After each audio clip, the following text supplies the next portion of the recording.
श्री हरि शरणम। तो हम लोग श्री उत्पन्ना एकादशी की कथा में प्रवेश करें, उसके बाद हम लोग जो है हमारा भगवत गीता का जो 18वां अध्याय का 66वां श्लोक शरणागति का जो हम स्मरण कर रहे थे, शरणागति के श्लोक का, वो हम फिर इसके बाद में श्रवण करेंगे। एक बार प्रेम से बोलिए भक्त वत्सल भगवान की जय।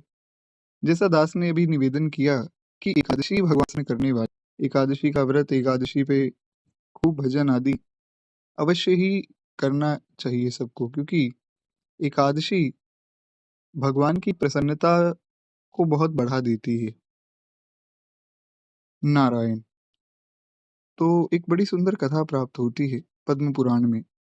श्री युधिष्ठिर जी ने पूछा भगवान से। श्री युधिष्ठिर जी पूछ रहे हैं कि हे भगवान, पुण्यमयी एकादशी तिथि कैसे उत्पन्न हुई और इस संसार में क्यों वो पवित्र मानी जाती है। यानी कि एकादशी तिथि जो है वो कैसे उत्पन्न हुई और एकादशी को इतना पवित्र क्यों माना जाता है। सो आप जो है हमसे कहिए, हमें बताइए कि एकादशी की इतनी महिमा किस कारण से है और वे उत्पन्न कैसे हुई, दोनों बातें। कि हे कुंती नंदन, प्राचीन समय की बात है, सतयुग में मूर नामक एक दानव रहता था। वह बड़ा ही अद्भुत, अत्यंत रौद्र और संपूर्ण देवताओं के लिए भयंकर था। तो ये मूर दानव जो है बड़ा ही शक्तिशाली था और बड़ा ही भयंकर था। और देवताओं के तो सब दानव महाराज दुश्मन होते ही हैं। तो देवताओं के लिए बड़ा भयंकर था, देवताओं से इसका बहुत भारी वैर था। कहते हैं कि वे बहुत ही ज्यादा बलशाली था। वो काल रूपधारी दुरात्मा महासुर ने इंद्र को जीत लिया। उसका नाम महासुर भी आया है कई जगहों पर। तो उसने इंद्र जी को जीत लिया था, यानी कि जब स्वर्ग के राजा को जीत लिया तो मतलब स्वर्ग जीत लिया। तो संपूर्ण देवता उससे परास्त हो गए, स्वर्ग से निकल गए, क्योंकि जब भी कोई दैत्य आता है, स्वर्ग पर आक्रमण करता है, स्वर्ग को जीत लेता है, तो देवता फिर वहां से भाग जाते हैं बेचारे। कहते हैं इस प्रकार से देवता इस महासुर के आतंक से बड़े त्रस्त हुए। सब देवता बड़े परेशान हुए और वहां से भागे, स्वर्ग छोड़कर भागे और वे पृथ्वी पर विचरण करने लग गए, क्योंकि अब देवताओं के लिए और तो कोई स्थान बचा नहीं, तो पृथ्वी पर आ गए। एक दिन की बात है, सब देवता भगवान शिव के पास पहुंचे। वहां इंद्र ने भगवान शिव के आगे सारा हाल सुनाया। भगवान शिव की बड़ी सुंदर स्तुति भी की है।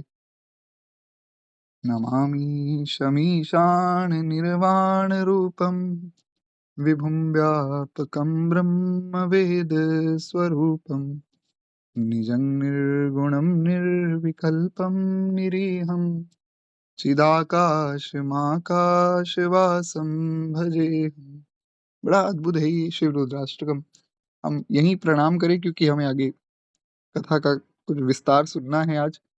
तो बड़ा अद्भुत है, हम बहुत बार इस पर चर्चा भी कर चुके हैं। एक बार प्रेम से बोलिए भूत भावन भोलेनाथ भगवान की जय। तो कहते हैं इस प्रकार से इंद्र ने बड़ी स्तुति की, फिर प्रार्थना की कि हे महेश्वर, ये देवता स्वर्ग लोक से भ्रष्ट होकर पृथ्वी पर विचरण कर रहे हैं। मनुष्यों में रहकर इनकी शोभा नहीं होती, क्योंकि देवता है ना। कोई बहुत बड़ा व्यक्ति हो जो अपने व्यक्तित्व में बहुत बड़ा है, वो आम साधारण लोगों में ज्यादा शोभा प्राप्त नहीं करता है। तो हे देव, कोई ऐसा उपाय बताइए। देवता किसका सहारा लें, किसके पास जाएं, क्या करें। तो भगवान शिव ने उपदेश दिया, बड़ा सुंदर उपदेश है। भगवान शिव कहते हैं कि जहां सबको शरण देने वाले, सबकी रक्षा में तत्पर रहने वाले भगवान गरुड़ ध्वज विराजमान है, जहां भगवान नारायण बैठे हैं, राम कृष्ण नारायण, जो भी रूप आपको प्रिय लगे, तो जहां भगवान गरुड़ ध्वज बैठे हैं वहां जाओ, वे ही तुम लोगों की रक्षा करेंगे। श्री कृष्ण ने, भगवान ने बताया युधिष्ठिर जी को कि युधिष्ठिर, महादेव जी की बात सुनकर परम बुद्धिमान देवराज इंद्र संपूर्ण देवताओं के साथ वहां गए। कहाँ? जहां गरुड़ ध्वज भगवान बैठे हैं। और गरुड़ ध्वज भगवान विराजमान है बैकुंठ में। बैकुंठ नगर जहाँ संत निवासा। क्योंकि बैकुंठ में भगवान इसलिए रहते क्योंकि वहां भगवान के प्राण प्यारे संत रहते, भगवान के प्राण प्यारे भक्त रहते। तो कहते हैं कि सब देवता इस मुर नामक दानव से त्रस्त होके, परेशान होके भगवान शिव के पास गए। शिव जी ने कहा कि आप भगवान के पास जाइए, भगवान नारायण के पास जाइए। भगवान नारायण के पास सब पहुँचे हैं। तो भगवान कृष्ण कहते हैं कि हे युधिष्ठिर, सब लोग भगवान गदाधर के पास गए और भगवान गदाधर जो हैं, भगवान नारायण जो हैं, वे क्षीर सागर में जल में सो रहे थे और उनका दर्शन इंद्र ने हाथ जोड़कर किया। फिर इंद्र ने स्तुति आरंभ की। भगवान की स्तुति सब लोग करते हैं। सहस्त्र शीर्षः पुरुषाः आदि आदि जो पुरुष सूक्त है, तो बड़ा अद्भुत है पुरुष सूक्त। पर क्या है कि एक स्तुति है जो भगवान शिव ने गाई है, रामचरितमानस में आई है, भगवान की बड़ी सुंदर स्तुति है। अगर आप लोग कहें तो हम लोग थोड़ा-सा उस स्तुति को सुन लें, क्योंकि मेरे मन में लगभग 3 दिन से वो भाव था कि हम लोग कथा में दिनों की स्तुति की चर्चा नहीं हो पाई। मन में भाव था कहना, जय राम रमारमणं समनं भवताप भयाकुल पाहि जनम। श्री शंकर जी महान शिव जो हैं, वे भगवान से रक्षा की प्रार्थना कर रहे हैं। जैसे प्रत्येक भक्त करता है ना भगवान से कि प्रभु मेरी रक्षा कीजिए से। तो पुरुष सूक्त आदि में तो सबका अधिकार नहीं है, पर ये बड़ी प्यारी है, इसमें सबका अधिकार है। पढ़ना चाहें तो श्रीमद् रामचरितमानस में आपको बड़ी सहजता से मिल जाएगी, गूगल आदि पे भी मिल जाएगी। तो शंकर जी महाराज कहते हैं, जय रामा रमण भयाल पाहि जनम अवधेश सुरेश रमेश विभो शरणागत मागत पाहि प्रभु। बड़ी कृपा है भगवान की कि हम लोग लगभग 3 दिन से मन में विचार तो आ रहा है कि ये वाली स्तुति गाई जाए, पर मैं भूल जाता हूँ कथा में आके। पर आज भगवान की कितनी कृपा हुई कि देवता गए हैं रक्षा की कामना करने और ये स्तुति उसी समय ध्यान में आई। बड़ी अद्भुत स्तुति है। 10 शीस बिनासन 20 भुजा कृत दूरी महामही भूरि रुजा रजनीचर वृंद पतंग रहे सर पावक तेज प्रचंड दहे महिमंडल मंडन चारुतरम घृत सायक चाप निशंग वरम मदमोह महा ममतारजनी तम पुंज दिवाकर तेज अनी। इतना अद्भुत श्री गोस्वामी जी का भाव है कि मद मोह आदि ये जो ममता आदि हमारे अंदर प्रभु वृत्तियां हैं, इनको आप सूर्य की तरह, जैसे सूर्य अंधेरे को खत्म कर देता है, स्वतः ही सूर्य जब उदय होता है स्वतः ही अंधेरा खत्म हो जाता है। ऐसे ही भगवान जब किसी के हृदय में आते हैं तो स्वतः ही ये सारे अवगुण निकल जाते हैं। कितनी सुंदर बात श्री गोस्वामी जी ने कही।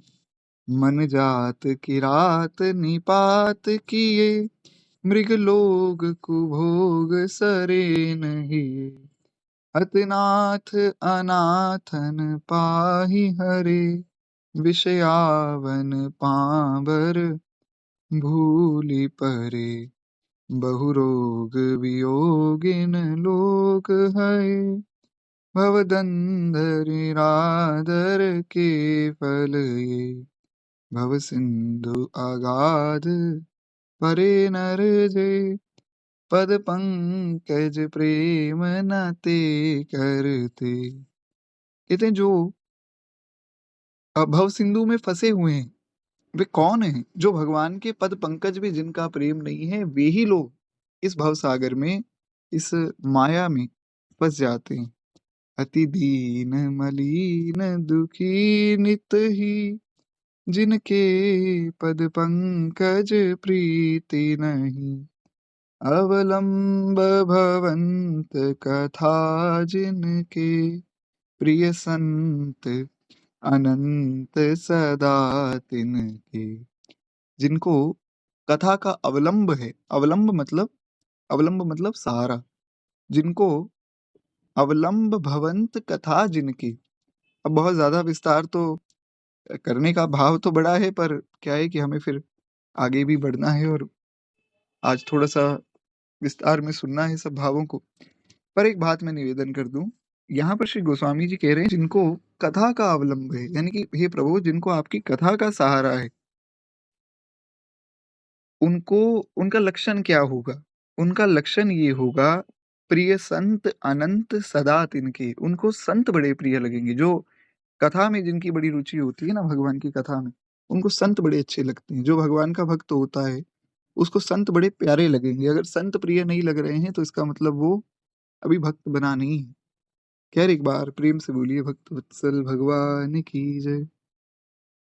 नहीं रोग न लोभ न मान मदा, तिनके समवैभव वा विपदा, इहिते तब सेवक होत मुदा, मुनि त्यागत जोग भरोस सदा। बड़ी सरल स्तुति है ये। इसको आप अगर 2-3 बार स्वयं पढ़ेंगे ना आपको वैसे ही समझ आ जाएगी। करि प्रेम निरंतर नेम लिए, पढ़ पंकज सेवत सिद्ध ही, सम मानि निरादर आदर ही, सब संत सुखी बिचरन्ति मही, मुनि मानस पंकज भृंग भजे, रघुवीर महा रणधीर अजय, तब नाम जपामि नमामि हरि, भवरोग महागद मान अरि, गुणशील कृपा परमायतनम, प्रणमामि निरंतर श्रीरमणम, रघुनंदनि कंदय द्वंद्वघनम, महिपाल विलोकय दीनजनम, रघुनंदनिकंदय द्वंद्वघनम, महिपाल विलोकय दीनजनम, जय राम रमारमणं समनं, भवताप भयाकुल पाहि जनम, बार बार वर मांगे हूँ हर्ष देहु श्री रंग, पद सरोज अन पायनी, भगति सदा सतसंग, बरनी उमापति राम गुण, हर्ष गए कैलाश, तब प्रभु कपिन दिवाए, सब विधि सुख प्रदवास। बुरी भक्त वत्सल भगवान की जय, बाल कृष्ण लाल की जय। तो इस प्रकार से भगवान शिव ने ये स्तुति गाई। जी बिल्कुल, मानस जी में ये स्तुति आपको प्राप्त हो जाएगी उत्तरकांड में, जहाँ पर श्री भगवान पुनः अयोध्या लौटे। जब भगवान अयोध्या जी लौटे ना, उस समय श्री शंकर जी ने ये स्तुति की है। बड़ी प्यारी स्तुति है। रामचरितमानस की जो स्तुतियाँ हैं, वो बड़ी सरल हैं। अगर आपको कोई मंत्र आदि पढ़ने में या कोई अन्य स्तुति पढ़ने में कठिनाई हो, तो आप रामचरितमानस उठाइए, भगवान की स्तुति वहाँ प्रेम से पढ़िए। खैर एक बार प्रेम से बोलिए भक्त वत्सल भगवान की जय, भूत भावन भोलेनाथ भगवान की जय। तो इस प्रकार से हम लोग सुन रहे थे कि मुर नाम का जो दैत्य है, इसके आतंक से त्रस्त होकर सब देवता पहुंचे हैं भगवान नारायण के चरणों में, और भगवान शंकर ने जो है उन्हें प्रोत्साहन दिया कि भगवान की शरण में जाओ, भगवान सबके रक्षक हैं, तो भगवान भी रक्षा करेंगे। तो ये सब देवता श्री ठाकुर जी के पास जाकर जो है सबसे पहले देवराज इंद्र भगवान की स्तुति की है पुरुष सूक्त आदि से। तो कहते हैं इस प्रकार से ये शरण में आ गए और इन्होंने स्तुति की। तो जब स्तुति की तो भगवान कृष्ण कहते हैं, अब देखिए बड़ी सुंदर बात है, भगवान कृष्ण ने श्री युधिष्ठिर जी को कहा कि वे संपूर्ण देवता भगवान की स्तुति कर रहे हैं। भगवान कृष्ण कहने को ये भी कह सकते हैं कि मेरी स्तुति कर रहे हैं, ऐसा भी तो कहा जा सकता है ना कि मेरी बात हो रही है। पर बहुत मर्यादा में श्री ठाकुर जी कथा कहते हैं। कथा कहने की भी एक मर्यादा है, सुनने की तो मर्यादा है ही, एक कथा कहने की भी मर्यादा होती है। इसलिए श्री गोस्वामी तुलसीदास जी ने, अभी हमने जैसा रामचरितमानस जी की चर्चा की, तो मानस जी में गोस्वामी जी ने एक बड़ी विशेष बात लिखी। श्री गोस्वामी जी ने कहा कि जे गावहीं यह चरित संभारे, ते इहि ताल चतुर रखवारे। गोस्वामी जी ने कहा कि जो इस चरित्र को मतलब भगवान की कथा को, कोई भी कथा हो, उसको जो संभाल के गाता है, जिसको ये पता है कि कहाँ पर किसके सामने कितना प्रकाश करना है, क्या बोलना है, किस प्रसंग में कितना बोलना है, वास्तव में वो व्यक्ति भगवान के चरित्र की रक्षा करने में और चरित्र कहने का अधिकारी है। जैसे मैं आपको एक उदाहरण देता हूँ, बहुत ध्यान से इस उदाहरण को सुनिएगा और ये बिल्कुल मत मान लीजिएगा कि मैं मेरी बात कर रहा हूँ। जैसा मैंने पूर्व में भी निवेदन किया कि कथा जो है मैं तो सुनने आता हूँ आप लोगों के साथ, कहने वाले पूज्य गुरुदेव भगवान हैं। वे जो प्रेरणा करते हैं सो कह देता हूँ। कल मैंने आपको एक पद सुनाया था श्री गोस्वामी तुलसीदास जी का, ऐसी कौन प्रभु की रीति। हमने श्री विनय पत्रिका जी का ये पद सुना। इसमें गोस्वामी जी ने एक जगह वर्णन किया था कि काम मोहित गोपियां आपके पास आई, पर आपने उन्हें अपना माधुर्य प्रेम प्रता जो है प्राप्त करवाया। अब वहां पर अगर आपको याद हो बाकी जितने भी प्रसंग थे, क्योंकि श्री कृष्ण स्तुति के रूप में कहा है ना गोस्वामी जी ने इस स्तुति को, तो कृष्ण लीला के जितने भी प्रसंग थे उन पर मैंने बहुत विस्तार में चर्चा की, लेकिन इस पंक्ति को मैंने विस्तार में नहीं कहा था। आपको अंदर की बात बता दूं, क्योंकि मुझे थोड़ा और आश्वासन चाहिए था कि जो मैं कहने जा रहा हूँ क्या मैं सही कहूंगा, क्योंकि गोपियां जो हैं वे काम मोहित कैसे हो सकती हैं। ये प्रश्न हो सकता है आपके मन में कि गोपियों का तो भाव बड़ा शुद्ध था, तो वे काम मोहित कैसे हो गई। इसीलिए मैंने बहुत विस्तार नहीं किया था। कल क्या हुआ, शाम के समय मेरे मन में बड़ी पीड़ा हुई कि इस भाव का भी थोड़ा विस्तार होता तो कितना आनंद होता। शाम के समय पूज्य गुरुदेव भगवान की एक प्रेरणा हुई और उसमें जो है समझ आया कि वहां पर श्री गोस्वामी तुलसीदास जी ने गोपियों को काम मोहित कहा तो उनका तिरस्कार नहीं किया। गोपियों को जब भगवान ने रास में सम्मिलित किया तो क्या हुआ कि गोपियों के मन में थोड़ा मान आ गया शुरू शुरू में कि अरे देखो, ये भाव तो केवल राधा रानी को प्राप्त है कि भगवान तो केवल राधा रानी के साथ रास करते हैं ना। आज हम इतनी सौभाग्यशालिनी हो गई कि हम राधा रानी के बराबर हो गई, और हम राधा रानी के बराबर हो गई हैं, ये उनके मन में मान आ गया कि भगवान अब हमारे साथ भी रास कर रहे हैं, तो हम राधा रानी के बराबर हो गई, ऐसा उनके मन में एक क्षण के लिए आया। कथा आप सबको ज्ञात है, भगवान वहां से गायब हो गए, सब गोपियां परेशान हो गई, करें क्या करें क्या। फिर वे राधा रानी के पास पहुंची, सबने स्तुति भी की, भगवान फिर भी नहीं आए। फिर जब किशोरी जी के चरणों में उन्होंने प्रार्थना की कि हे किशोरी जी, ऐसी ऐसी बात हुई है, आप कृपा कीजिए, तब श्री किशोरी जी ने फिर बड़े करुण भाव से भगवान को पुकारा है। गोपी गीत सबने सुना ही है, जयति तेधिकम जन्मना व्रज, शयत इंदिरा शश्वदत्रहि। बड़ा सुंदर है गोपी गीत। तो अब जैसा मैंने निवेदन किया कथा की शुरुआत में कि महाराज थोड़ा सा आज हमें इन प्रसंगों को आगे बढ़ाना है, तो ज्यादा विस्तार नहीं कर पाएंगे, पर इस प्रकार से बड़ी सुंदर फिर पुकारा है। श्री राधा रानी की करुण पुकार सुनकर भगवान आए और कितना सुंदर भाव कहा गोपी गीत में, दयित दृश्यता दीक्षुतावका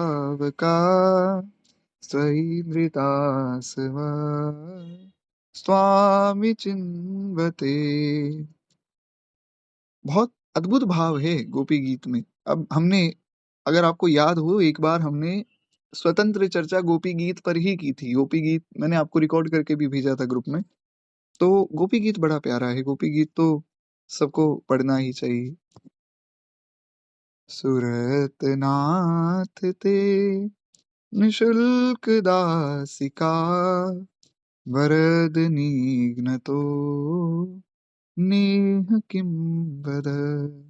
गोपियां कहती हैं कि सुरत नाथ ते निशुल्क दासिका, हे प्रभु हम तो आपकी निशुल्क दासिकाएं हैं। कितना अद्भुत भाव है। तो वहां पर श्री गोस्वामी जी महाराज ने जो भाव निवेदन किया, कल जो है दास के मन में फिर गुरु प्रेरणा से समझ आया, तो मैंने सोचा आज मैं स्पष्ट कर दूँगा कथा में। तो इस प्रकार से अब मैं ये नहीं कह रहा हूँ कि मैं कोई बहुत सँभाल के भगवान के चरित्र को गाता हूँ, क्योंकि मैं तो सुनने आता हूँ, जैसा मैंने निवेदन किया। पर महाराज जी की कितनी कृपा है कि हमें ये भाव हमारा रह जाता, ये आज पूर्ण हुआ। तो इसलिए बहुत सँभाल कर कथा को कहना चाहिए। ये एक मर्यादा है कथा की। एक बार प्रेम से बोलिए भक्त वत्सल भगवान की जय। कहते हैं महाराज इस प्रकार से भगवान बड़े सुंदर स्वरूप से कथा को सुना रहे हैं युधिष्ठिर जी को।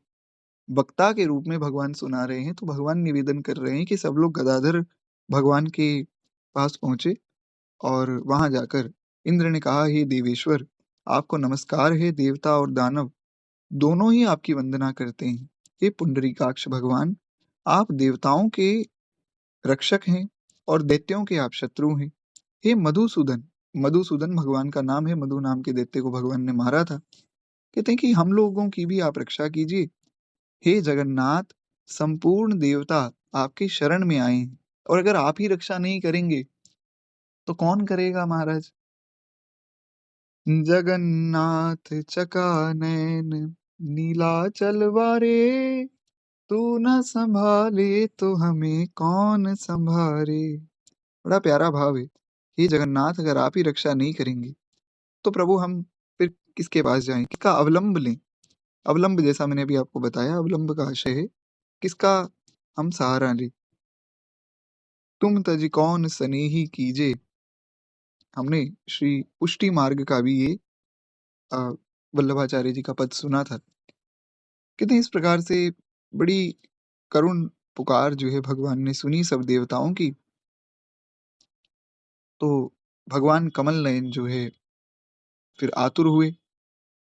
तो कहते हैं कि हे कमलनाथ, हमारी रक्षा कीजिए। और जगन्नाथ जी में, अभी जगन्नाथ जी का स्मरण हुआ, तो जगन्नाथ जी में एक लोकगीत भी गाया जाता है। जगन्नाथ जगन्नाथ जगन्नाथ पाहि मां, कमल नयन कमल नयन रक्ष मां। बड़ा सुंदर है। अब इसको भी 3-4 प्रकार से लोग गाते हैं, तो बड़ा अद्भुत लगता है जब सब भक्त मिलके श्री जगन्नाथ भगवान सामने बैठे हैं और उत्सव के दिन सब भक्त गाते हैं, बड़ा आनंद हो जाता है। एक बार प्रेम से बोलिए श्री जगन्नाथ महाप्रभु की जय। बड़े करुणामय ठाकुर हैं श्री जगन्नाथ जी। जगन्नाथ जी में बड़ी करुणा है। जगन्नाथ जी एकमात्र ऐसे ठाकुर हैं जिन्होंने जिनकी पलकें नहीं हैं, आप अगर देखेंगे भगवान के नेत्र हैं, पलकें नहीं हैं। क्यों? क्योंकि भगवान चाहते हैं कि एक क्षण का भी विलंब, मैं एक क्षण का भी विरह अपने भक्त के विरह में नहीं रह सकता हूँ। इसलिए मेरी पलकें ही नहीं हैं, मैं दिन-रात बस भक्तों को ही देखता रहता हूँ। बड़ी कृपा है श्री जगन्नाथ जी की। तो इस प्रकार से सबने प्रार्थना की है कि प्रभु आप हम सबकी रक्षा कीजिए, हम आपकी शरण में आए हैं। हे भगवन, शरण में आए हुए देवताओं की सहायता कीजिए। हे देव, आप ही पति, आप ही मति, आप ही कर्ता और आप ही कारण हैं और आप ही सब लोगों की माता और इस जगत के पिता हैं। जैसा हमने कल भी विस्तार में चर्चा की थी कि भगवान ही सबकी माता है और भगवान ही सबके पिता हैं। तो इस प्रकार से ये पद्म पुराण की कथा है। जो लोग अभी जुड़े हैं उनको मैं बता दूं, हम लोग एकादशी की कथा सुन रहे हैं और इसके बाद हम लोग भगवत गीता जी का आगे स्मरण करेंगे। तो पद्म पुराण से ये एकादशी का जो महात्म्य है, आज की उत्पन्ना एकादशी का, उसका हम श्रवण कर रहे हैं। तो देवताओं ने इस प्रकार से प्रार्थना की कि हे भगवन, हे देवेश्वर, हे शरणागत वत्सल, देवताओं का भय हरने वाले, हे प्रभु, हम देवता बड़ी आस लेकर आपकी शरण में आए हैं। हे प्रभु, अत्यंत उग्र स्वभाव वाले महाबली मुर नाम के दैत्य ने संपूर्ण देवताओं को जीतकर इन्हें स्वर्ग से निकाल दिया। हम बहुत परेशान हैं, ये मुर जो है बड़ा शक्तिशाली है, हम क्या करें? ऐसे ही बस प्रार्थना की जाती है भगवान के चरणों में। भक्त भी यही प्रार्थना ही तो करता है कि प्रभु ये काम, क्रोध आदि हमें बहुत परेशान कर रहे हैं, हम इनसे जीत नहीं पा रहे हैं। चिंता मोहि लागी अपारा, अपजस नहीं हो तुम्हारा। कितनी सुंदर बात कही है गोस्वामी जी ने। और गोस्वामी जी ने कोई अपना बल नहीं दिखाया इस स्तुति में। हमने 3-4 बार ये स्तुति सुनी और गोस्वामी जी ने इसमें अपना बल नहीं दिखाया। भोगऊ नहीं नाथ उबारा, रघुनायक करो संभारा। हे रघुनाथ, हे प्रभु, आप संभार कीजिए। क्यों? क्योंकि मैं भोगों से उबर नहीं सकता हूँ, मैं जानता हूँ। पर आप कृपा कर देंगे तो मैं बच जाऊंगा, ये बात पक्की है। मम हृदय भवन प्रभु तोरा, जहाँ आए बसे बहु चोरा, तहाँ कठिन करही बर जोरा, माने नहीं विनय निहोरा। प्रभु ये मानते नहीं है, हम बड़े परेशान हैं, क्या करें। ऐसे ही देवता लाचार हैं। देवता कहते हैं प्रभु हमारे पास कोई साधन ही नहीं।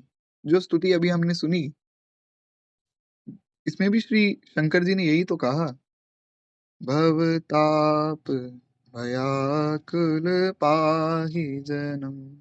हे प्रभु, भव सागर से जो तप्त जीव है उनकी रक्षा कीजिए। अभी पूरी स्तुति इसीलिए ही प्रभु कृपा से दास के मन में तो यही प्रेरणा है कि प्रभु कृपा से आज ही भगवान को ये प्रसंग सुनाना था और आज ही ये स्तुति भी हुई। तो क्योंकि भगवान सारी व्यवस्था बनाते हैं ना, तो बड़ी कृपा है श्री ठाकुर जी की। तो इस प्रकार से देवताओं ने बड़े लाचार होकर पुकारा, हे देव की नंदन भगवान, हे प्रभु, हे पुंडरीकाक्ष, हे मधुसूदन, त्राहि माम, प्रभु रक्षा कीजिए।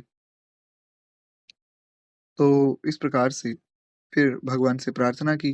कहते इंद्र की बात सुनकर भगवान विष्णु ने कहा, हे देवराज, वह दानव कैसा है, उसका रूप और बल कैसा है, तथा उस दुष्ट के रहने का स्थान कहाँ है, सो हमें बताओ। देवराज ने कहा कि हे प्रभु, पूर्व काल में ब्रह्मा जी के वंश में तालजंग नाम का एक महान असुर जो है उत्पन्न हुआ। ब्रह्मा जी के वंश में असुर कैसे उत्पन्न हो गया, ये प्रश्न भी आ सकता है। क्योंकि ब्रह्मा जी की जो सृष्टि है वो गुण दोषमयी सृष्टि है, इसमें गुण भी हैं और दोष भी हैं। तो इसलिए इसमें देवता भी हैं और दानव भी हैं, दोनों ही हैं। देवता भगवान के भक्त हैं, ऐसा नहीं कि दानव भगवान के भक्त नहीं। जो असुर हैं, असुर की जो संज्ञा है, एक मैं थोड़ी अंदर की बात आप लोगों को बता दूं कि असुर का मतलब दानव नहीं होता है। ऐसा नहीं कि असुर सारे बुरे होते हैं। जो वरुण देव हैं, जल के जो अधिष्ठात्री देवता हैं, वो भी असुरों की श्रेणी में आते हैं। तो असुर का मतलब दैत्य या दानव या राक्षस नहीं लगा सकते आप। सुर और असुर तो एक संज्ञा दी गई है, अलग अलग ऐसा समझ लीजिए क्लासिफिकेशन किया गया है। उसमें देवता भी हैं और दानव भी हैं, दोनों हैं। कई ऐसे दानव भी हैं जो सुरों में आते हैं। तो इसलिए मैं असुर शब्द का प्रयोग नहीं कर रहा हूँ और मैं कथा में कहता भी नहीं हूँ। ये जो दैत्य होते हैं, कई दैत्य भी भगवान के भक्त हुए। जैसे आप देखें, दैत्य कुल में श्री विभीषण जी उत्पन्न हुए हैं, दैत्य कुल में श्री प्रहलाद जी उत्पन्न हुए हैं, और दैत्य कुल में श्री वृत्तासुर जी उत्पन्न हुए हैं। ये सारे भगवान के महान भक्त हैं। और वृत्तासुर जी का तो कितना अद्भुत भाव है।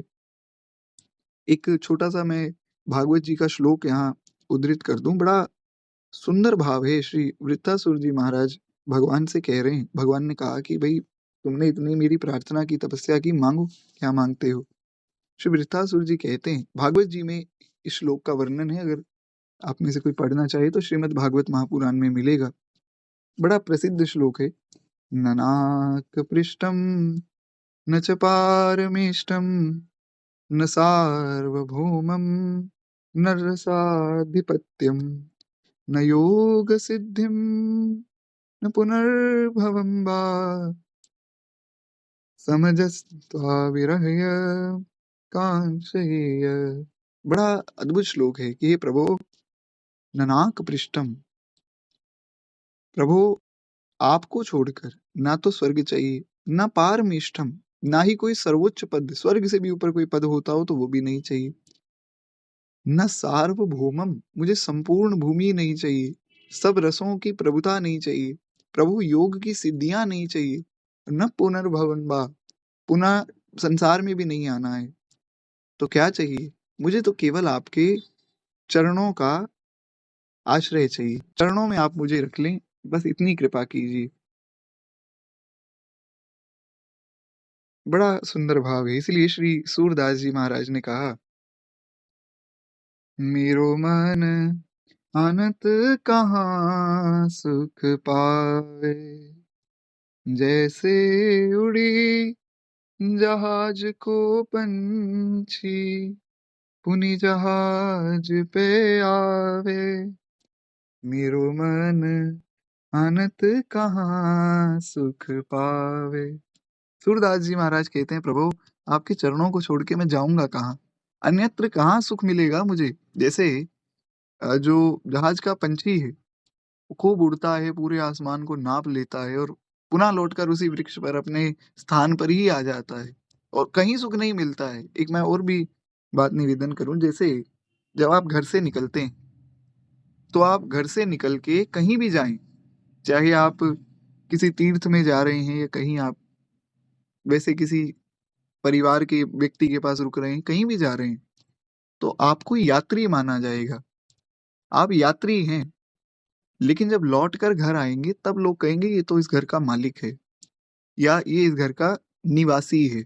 ऐसा तो हम जहां भी भटकें, स्वर्ग चले जाएं, नर्क चले जाएं, यहाँ बैठे हैं, ये सारी यात्रा है। लौट कर कहाँ जाना है। गिरधर के घर जाऊं, माई मैं तो गिरधर के घर जाऊं। श्री मीराबाई ने बताया कि लौटकर कहाँ जाना है। हमारे घर, हमारा घर कौन सा है? श्री गिरधर लाल जी का घर, भगवान का धाम, वही घर है। भगवान के चरण ही हमारा निवास स्थान है। एक बार प्रेम से बोलिए भक्त वत्सल भगवान की जय। तो इस प्रकार से हाँ हाँ, हम चर्चा कर रहे थे कि ब्रह्मा जी के कुल में भी देवता और दानव दोनों हैं, दोनों की सृष्टि है। कहते हैं एक महान असुर उत्पन्न हुआ ब्रह्मा जी के कुल में, जिसका नाम था ताल जंग। जी बिल्कुल। देखिए आज का समय थोड़ा-सा अनुकूल नहीं है सबके लिए, बिल्कुल निश्चिंत रहिए। जिन लोगों की कोई सेवा आदि है, आप लोग आराम से कर लीजिए। कथा रिकॉर्ड हो रही है, जो भाग रह जाएगा उतना-उतना आप सुन लीजिएगा। बाकी जब तक आप जुड़ सकें, तब तक प्रेम से सुनिए। कल की कथा सुबह 5 बजे होगी, तो कल हम सुबह प्रेम से सुनेंगे ही। कल सबको जुड़ना है सुबह 5 बजे। नारायण। कहते हैं इस प्रकार से अ, वह भी अत्यंत जो है उत्कट हुआ, महापराक्रमी हुआ और देवताओं के लिए वह बड़ा भयंकर हुआ। ये जो ताल जंग था, उसकी बात हो रही है। चंद्रावती नाम से प्रसिद्ध एक नगरी है, उसमें स्थान बनाकर वो रहता था। उस दैत्य ने समस्त देवताओं को परास्त करके स्वर्ग लोक से बाहर कर दिया।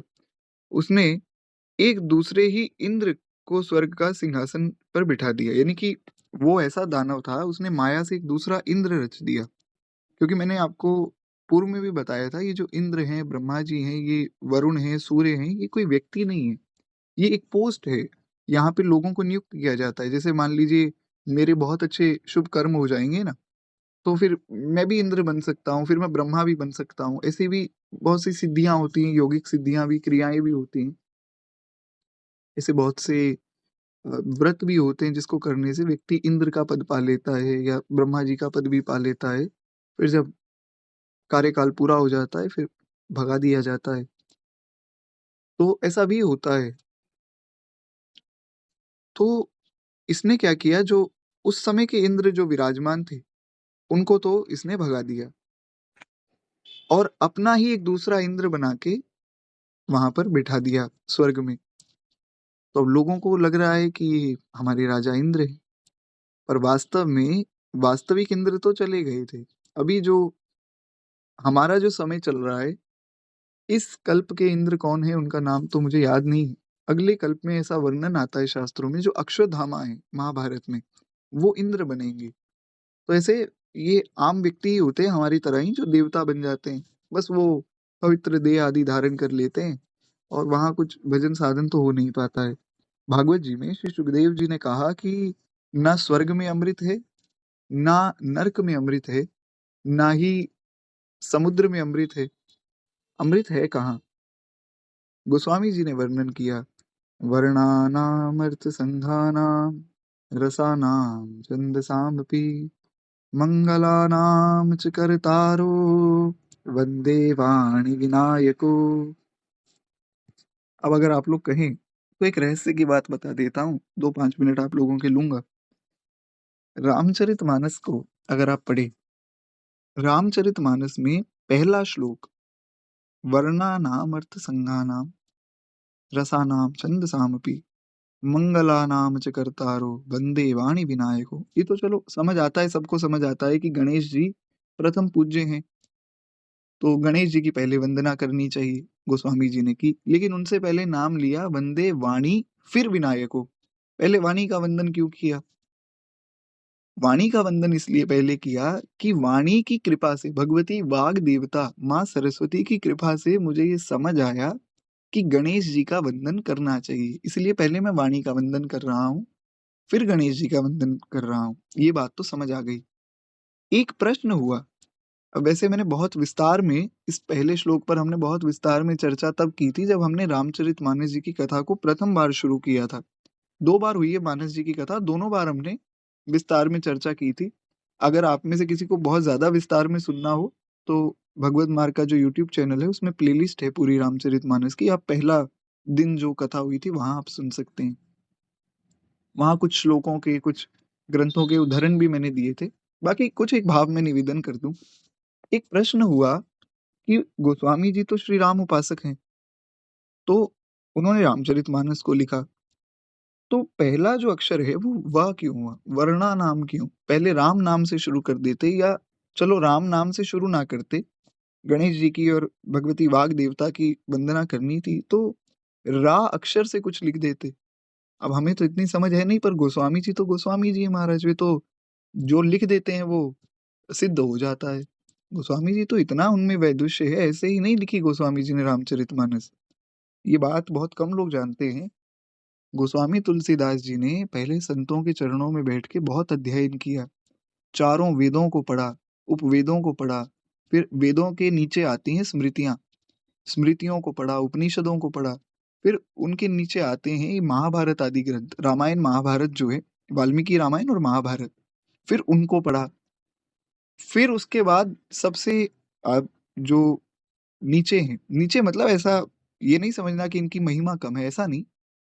यहाँ एक कैटेगराइजेशन किया गया, सबसे पहले वेद, फिर स्मृति, फिर रामायण महाभारत, उसके बाद आ गई पुराण। सब पुराणों को पढ़ा, 18 पुराण, 18 उपपुराण, सब कुछ पढ़ने के बाद फिर श्री गोस्वामी जी ने भगवान शिव की प्रेरणा से, सारे देवता बैठे हैं, हनुमान जी बोल रहे हैं, लिखवा रहे हैं, सामने शंकर जी पार्वती जी बता रहे हैं, वो गोस्वामी जी लिख रहे हैं। ये रामचरितमानस कोई सामान्य ग्रंथ नहीं है भैया। इसीलिए जब काशी के ब्राह्मणों ने विरोध किया कि अरे ये लोक भाषा में ग्रंथ कैसे हो सकता है, ग्रंथ तो संस्कृत में होता है, तो भगवान शिव के सामने, काशी विश्वनाथ भगवान के सामने ग्रंथ रखा गया। तो सबसे ऊपर रखे गए वेद, फिर स्मृतियां, फिर रामायण महाभारत, फिर पुराण, फिर सबसे नीचे उन्होंने, जो ब्राह्मण थे, उन्होंने रामचरितमानस को रख दिया। अगले दिन जब सुबह पट खोले, तो पट खोलकर देखा कि वेदों से भी ऊपर पड़ा है श्री रामचरितमानस जी का ग्रंथ, और उस पे भगवान शिव ने अपने हाथों से लिखा, सत्यम शिवम सुंदरम। ये मानस जी की महिमा है। जैसे इंडियन लॉ क्या कहता है, इंडियन लॉ क्या, कोई भी लॉ होगा, वो क्या कहेगा, अगर किसी को थोड़ा बहुत न्याय व्यवस्था के बारे में पता हो, आप मान लीजिए आपने किसी के विरुद्ध कोई केस किया, डिस्ट्रिक्ट कोर्ट में आप गए, आपने केस लड़ा और आप हार गए, आप उस केस को चैलेंज कर सकते हैं हाई कोर्ट में। यानी कि आपको लगता है कि नहीं, मेरे साथ अभी भी अन्याय हो रहा है, मेरे साथ ठीक नहीं किया गया, तो आप हाई कोर्ट में जाएंगे, वहां फिर हाई कोर्ट फैसला सुनाएगा। तो हाई कोर्ट का अगर फैसला आ गया कि नहीं, आप वास्तव में सही थे, आपके साथ अन्याय हुआ, तो वो जो डिस्ट्रिक्ट कोर्ट ने फैसला दिया था वो खारिज हो जाएगा, वो रद्द हो जाएगा, उसका कोई महत्व नहीं रह जाएगा।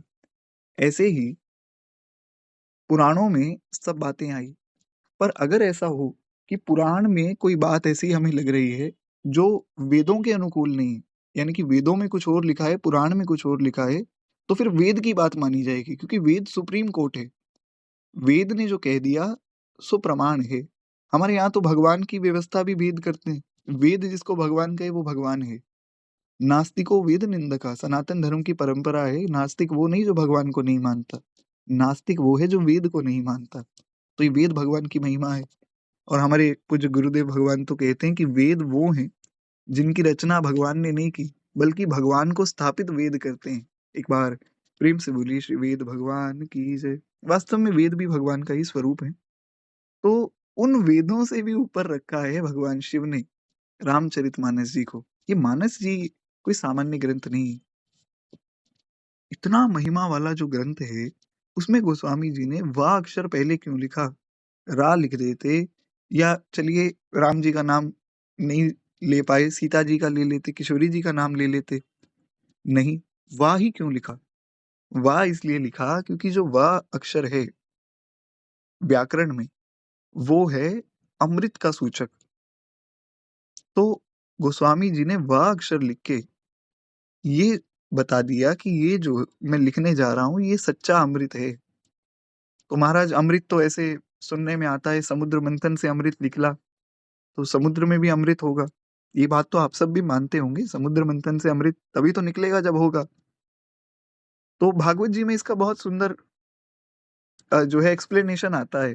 श्री सुखदेव गोस्वामी जी ने कहा कि सच्चा अमृत क्या है? सच्चा अमृत है भगवान की कथा। कैसे? सुनिएगा।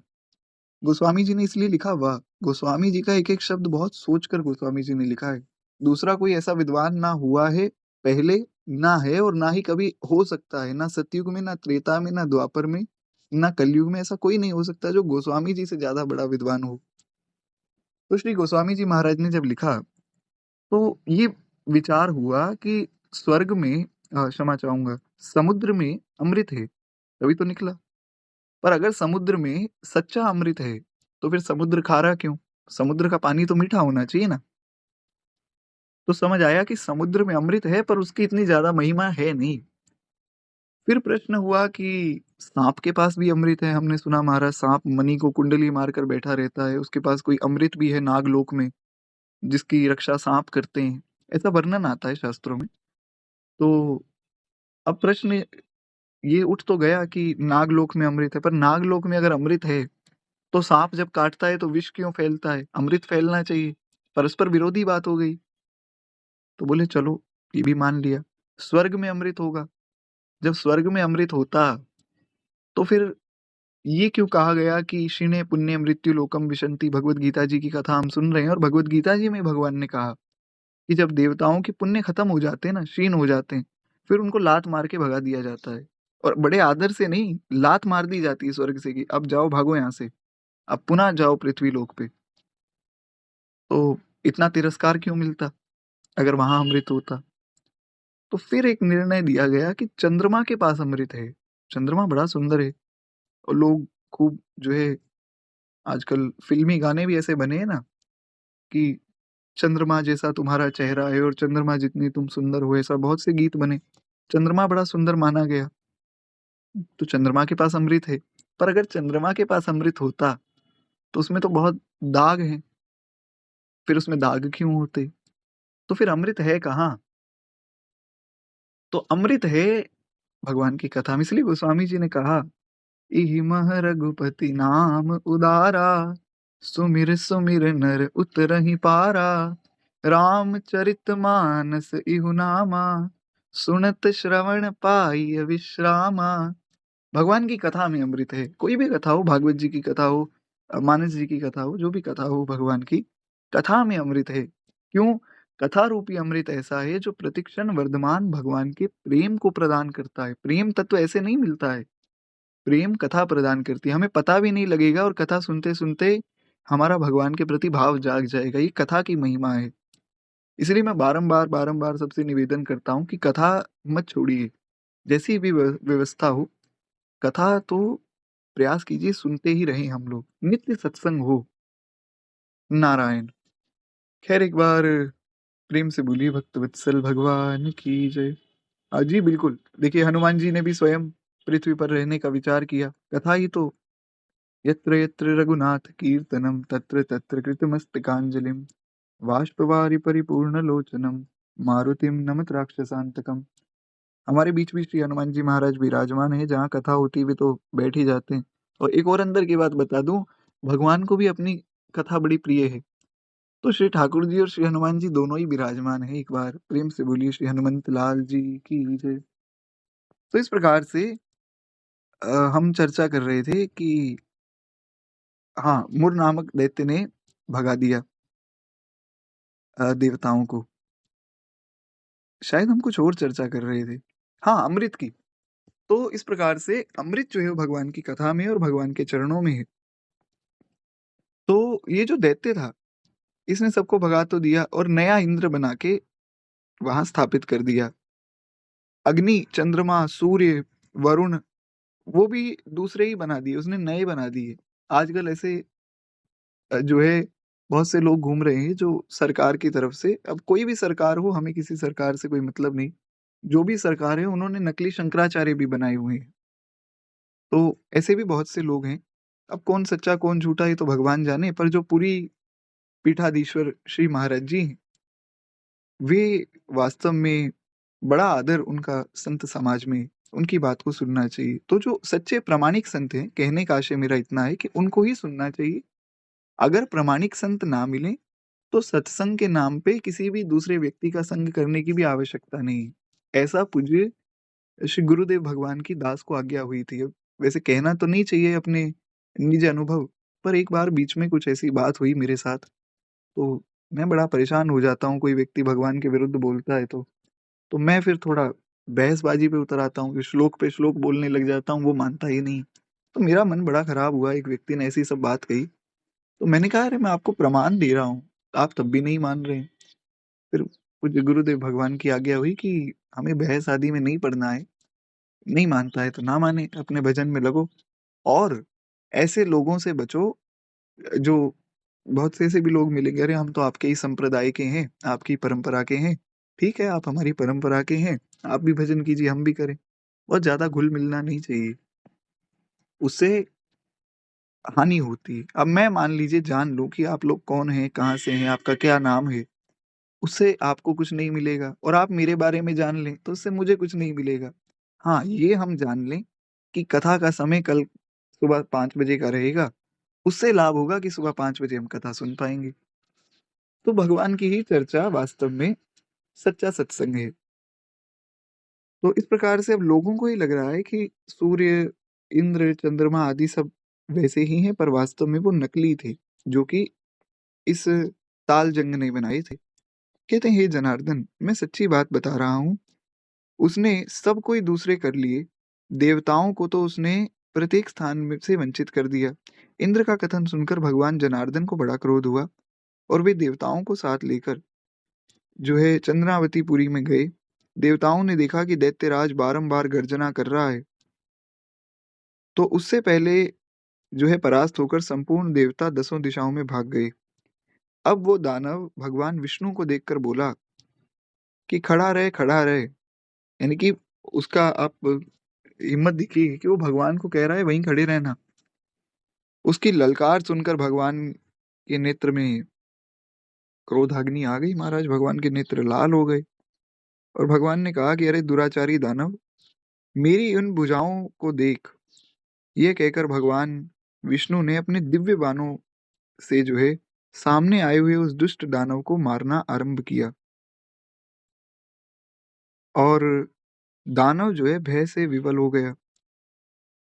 पांडुनंदन, यानी कि पांडुनंदन श्री युधिष्ठिर जी को भगवान संबोधित कर रहे हैं कि हे पांडुनंदन, तत्पश्चात भगवान विष्णु ने दैत्य सेना पर चक्र का प्रहार किया, और उससे छिन्न भिन्न होकर सैकड़ों योद्धा मौत के मुंह में चले गए। इसके बाद भगवान मधुसूदन ने बद्रिक आश्रम में जाकर विश्राम किया। वहां सिंहावती नाम की गुफा थी, जो 12 योजन लंबी थी। 12 योजन को आप लगभग 120 किलोमीटर समझ सकते हैं। तो वो इतनी विशाल अ, जो है गुफा थी। क्षमा चाहूँगा, 120 नहीं, 144। 12 इंटू 12 144 होता है ना? तो 12 किलोमीटर का होता है 1 योजन। 1 योजन में 3 कोस होते हैं, और 1 कोस में 4 किलोमीटर होते हैं। तो ऐसा कैलकुलेशन आप करेंगे तो 144 किलोमीटर की वो बड़ी विशाल गुफा थी। तो कहते हैं, इस प्रकार से वो उस गुफा में भगवान नारायण बद्रिक आश्रम पहुँचे। दानव मुर जो है भगवान को मार डालने के उद्योग में लगा था, तो वह उनके पीछे लगा रहा। वहां पहुंचकर उसने भी उस गुफा में प्रवेश किया। वहां भगवान को सोते देख उसको बड़ा हर्ष हुआ कि अरे अच्छा है, ये यहाँ विश्राम करने आए हैं, अब मैं इनको मार दूंगा। तो उसने ये सोचा कि दानवों को भय देने वाला ये देवता है, यानी कि बाकी सब देवता तो हमसे डरते हैं, ये विष्णु जो है ये हमको भी डरा देता है। तो अब मैं निसंदेह इसे मार दूंगा। मूर्ख तो वो था ही, जो भगवान को ही मारने चला है। उसने सोचा अब मैं इसे मार दूंगा और मेरा काम हो जाएगा। फिर तो जब भगवान ही मर गए तो फिर कौन इनको बचाएगा, फिर तो हम ही रहेंगे बस। ऐसा उसने मन में विचार किया। तो युधिष्ठिर जी ने कहा कि प्रभु फिर आगे क्या हुआ? भगवान कृष्ण कहते हैं कि हे युधिष्ठिर, दानव के इस प्रकार विचार करते ही भगवान विष्णु शरीर से एक कन्या प्रकट करते हैं, यानी कि भगवान विष्णु के शरीर से एक कन्या प्रकट हुई, जो बड़ी ही रूपवती, सौभाग्यशालिनी और दिव्य अस्त्रों शस्त्रों से युक्त थी। बहुत सुंदर वो कन्या थी। वह भगवान के तेज के अंश से उत्पन्न हुई थी। उसका बल और पराक्रम बड़ा महान था। हे युधिष्ठिर, दानवराज मुर ने उस कन्या को देखा और कन्या ने युद्ध का विचार करके दानव के साथ युद्ध की याचना की। उस कन्या ने कहा कि हमसे युद्ध करो, और युद्ध छिड़ गया। कन्या सब प्रकार की युद्ध कला में निपुण थी, क्योंकि भगवान के अंश से वो उत्पन्न हुई है। तो वह मुर नामक महान असुर उसके हुंकार मात्र से ही राख हो गया। उसने कहा कि चलो ठीक है, युद्ध करेंगे। अब हुआ क्या, आप ये समझिएगा। वो जो मुर था उसने कहा ठीक है, युद्ध होगा। उसने पूरी तैयारी कर ली, अस्त्र शस्त्र निकाल लिए, और वो जो कन्या थी भगवान के स्वरूप से जो प्रकट हुई थी। आशा करता हूँ मेरी आवाज क्लियर होगी आपको, थोड़ा शोर आ रहा है उसके लिए क्षमा प्रार्थी हूँ। अब उस कन्या ने भी तैयारी की, सब अस्त्र शस्त्र निकाले, और महाराज अब सबको लगा कि अब युद्ध होगा। जो देवता भी खड़े देख रहे थे ऊपर आसमान में, लेकिन उस कन्या ने केवल हुंकार मात्र की, हुंकार से ही वो ढेर हो गया। फिर अब जैसे ही वो राख हो गया, तो दानव के मारे जाने पर देवता तो बड़े खुश हो गए, भगवान भी जाग गए। उन्होंने दानव को धरती पर पड़ा देखकर पूछा कि मेरा यह शत्रु अत्यंत उग्र और भयंकर था, इसका वध किसने कर दिया? हालांकि भगवान तो सब कुछ जानने वाले हैं, पर भगवान यहाँ महिमा मंडन कर रहे हैं उस कन्या का, उसकी महिमा बढ़ा रहे हैं। भगवान ने कहा ये इतना मायावी, इतना बलशाली असुर, इसको किसने मार दिया? उस कन्या ने कहा कि हे स्वामी, आपके ही प्रसाद से मैंने इस महादैत्य का वध किया है। श्री भगवान ने कहा कि कल्याणी, तुम्हारे इस कर्म से तीनों लोकों के मुनि और देवता आनंदित हुए हैं, सब भक्त प्रसन्न हुए हैं। अतः तुम्हारे मन में जैसी रुचि हो उसके अनुसार मुझसे तुम कोई वर मांग लो। कोई भी वर जो तुम्हें अच्छा लगे, देव दुर्लभ होने पर भी मैं तुम्हें दे दूंगा। अगर किसी और देवता से मांगोगी वो नहीं दे पाएगा तो भी मैं दे दूंगा, क्योंकि मेरे लिए तो सब संभव है। और कर्तुम अकर्तुम अन्यथा कर्तुम समर्थ हैं श्री भगवान। संभव को असंभव और असंभव को संभव बनाना, ये भगवान की कला है। भगवान ने कहा जो भी तुम मांगना चाहो, इसमें बिल्कुल संदेह मत रखना, बिल्कुल भी ये मत सोचना कि मांगना चाहिए या नहीं, जो मन में आवे तुम मांगो।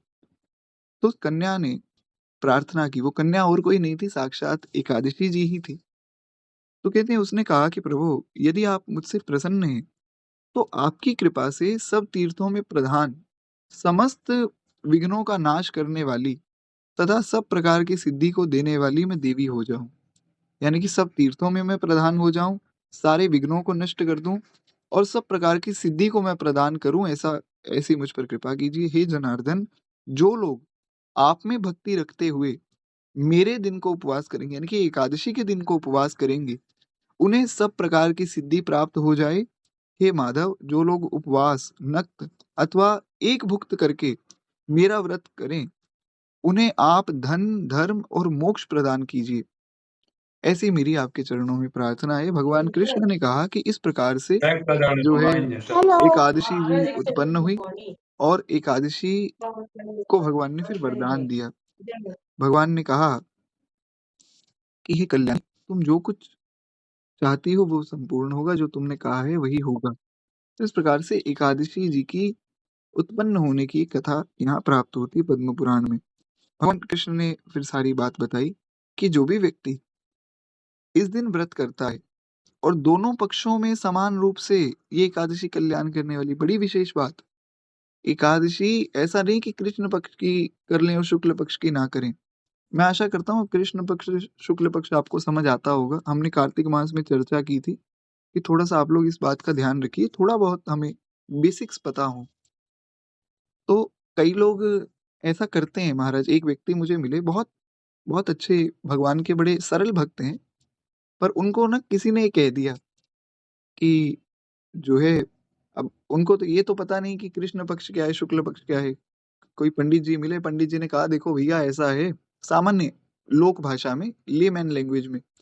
पंडित जी ने कहा कि देखो, अगर तुम एकादशी का व्रत रखना चाहते हो, तो अंधेर पक्ष की मत करना, चानन पक्ष की कर लेना। तो मुझे भी उन्होंने बताया, बोले, "अरे! आप जो है गलत करते हो।" मैंने कहा, "महाराज क्या हो गया?" बोले, "एकादशी का जो व्रत है आपका गलत है।" मैंने कहा, "जी वो तो मैं समझता हूँ, निष्ठा की कमी है, जो है अच्छे से व्रत का पालन नहीं हो पाता है।" बोले, "नहीं, नहीं वो बात नहीं है, आप एक एकादशी ही गलत कर रहे हो।" तो मैंने कहा, "महाराज मैं समझा नहीं।" बोले, "देखो, जब अंधेर पक्ष होता है, उसकी एकादशी का व्रत करोगे तो आपको विपरीत फल मिलेगा, आपका अहित हो जाएगा। और चानन पक्ष की एकादशी का व्रत करोगे, चानन पक्ष संभवतः वे कृष्ण पक्ष को कह रहे होंगे, शुक्ल पक्ष को अंधेर पक्ष कह रहे होंगे ऐसा। तो कृष्ण पक्ष की एकादशी करोगे तो आपका मंगल होगा। तो आप अभी तक तो गलत कर रहे थे, अब मेरी बात मानो।" मैंने कहा, "भैया ऐसा है, हमें तो हमारे गुरुजी ने आज्ञा दी है। जब हमारी दीक्षा हुई तो गुरुजी ने कहा कि एकादशी का व्रत करना है। तो बहुत निष्ठा तो है नहीं, और जिस हिसाब के मेरे कर्म हैं, कोई शूकर-कूकर ही बनेंगे, कोई भगवान के धाम थोड़ी चले जाएँगे। तो ऐसा तो लगता नहीं कि स्वर्ग आदि जाने के योग्य हैं। कोई निकृष्ट योनि ही प्राप्त होगी, तो हम गुरुजी की आज्ञा को क्यों टालें?" तो इसलिए ये तो एक मैंने उन्हें टालने के लिए बात कही थी, क्योंकि वो मेरी बात मान नहीं रहे थे। बोले, "नहीं, नहीं हमें पंडित जी ने बताया है, आपको क्या पता?" तो मैंने कहा, "कोई बात नहीं, हमें गुरुजी ने कहा है, हम तो इसलिए करते हैं, हमें क्या पता अंधेर पक्ष क्या, चानन पक्ष क्या है।" लेकिन शास्त्र की बात ये है, पद्म पुराण का ये श्लोक है, मैं जो है अपने मन से कुछ नहीं कह रहा हूँ। पद्म पुराण का श्लोक है, भगवान कृष्ण कह रहे हैं कि दोनों ही पक्षों में समान रूप से कल्याण करने वाली है ये एकादशी। इसलिए जो लोग उपवास, जिनकी परंपरा में उपवास नहीं होता, वो अलग बात है, वो बाकी नियम पालन करें। मैंने पहले भी निवेदन किया था, कार्तिक मास के व्रत में भी, कि उपवास ही केवल व्रत नहीं होता है। व्रत में बहुत सी चीज़ें आती हैं, कथा सुनना, नाम जप करना, रात्रि जागरण करना, वैष्णवों का, भक्तों का संग करना, गौ सेवा करना, गौ सेवा अवश्य करनी चाहिए। तो ये सब जो है, ये कार्य तो सबको करने चाहिए। उपवास जिनकी परंपरा में आ गया है कि हमारे यहाँ उपवास नहीं होता, सब ठीक है, जैसी-जैसी अपनी परंपरा है उसके अनुरूप ही चलना चाहिए। अपने गुरुदेव की आज्ञा के विरुद्ध नहीं जाना चाहिए। नारायण। तो एक बार प्रेम से बोलिए, भक्त वत्सल भगवान की जय। इस प्रकार से श्री एकादशी जी प्रकट हुई। अब देखिए, ये तो आपने बड़ी कृपा की, आपने कहा है कि साकेत धाम जाएँगे। अब भक्तों की वाणी को भगवान सत्य करते हैं। आपने कहा है तो एक दिन अवश्य जाएँगे। नारायण। कहते हैं इसमें शुक्ल और कृष्ण पक्ष में कोई भेद नहीं करना चाहिए, यद्यपि उदय काल में थोड़ी-सी एकादशी, मध्य में पूरी द्वादशी और अंत में किंचित मात्र त्रयोदशी, तो वह जो है त्रिस्पर्शा एकादशी कहलाती है। यानी कि उसमें उदय काल जब हुआ, एकादशी आ गई, मध्य में द्वादशी आ गई, और अंत में थोड़ा-सा त्रयोदशी भी आ गई।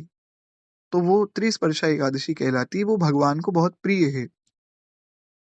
अब वैसे तो ये थोड़ी सिद्धांत की चर्चा हो जाएगी, पर अब मन में एक बात आई है तो मैं कह देता हूँ। एकादशी जो है, हमारे यहाँ वैष्णवों में द्वादशी युक्त श्रेष्ठ मानी जाती है। द्वादशी युक्त एकादशी को श्रेष्ठ माना गया।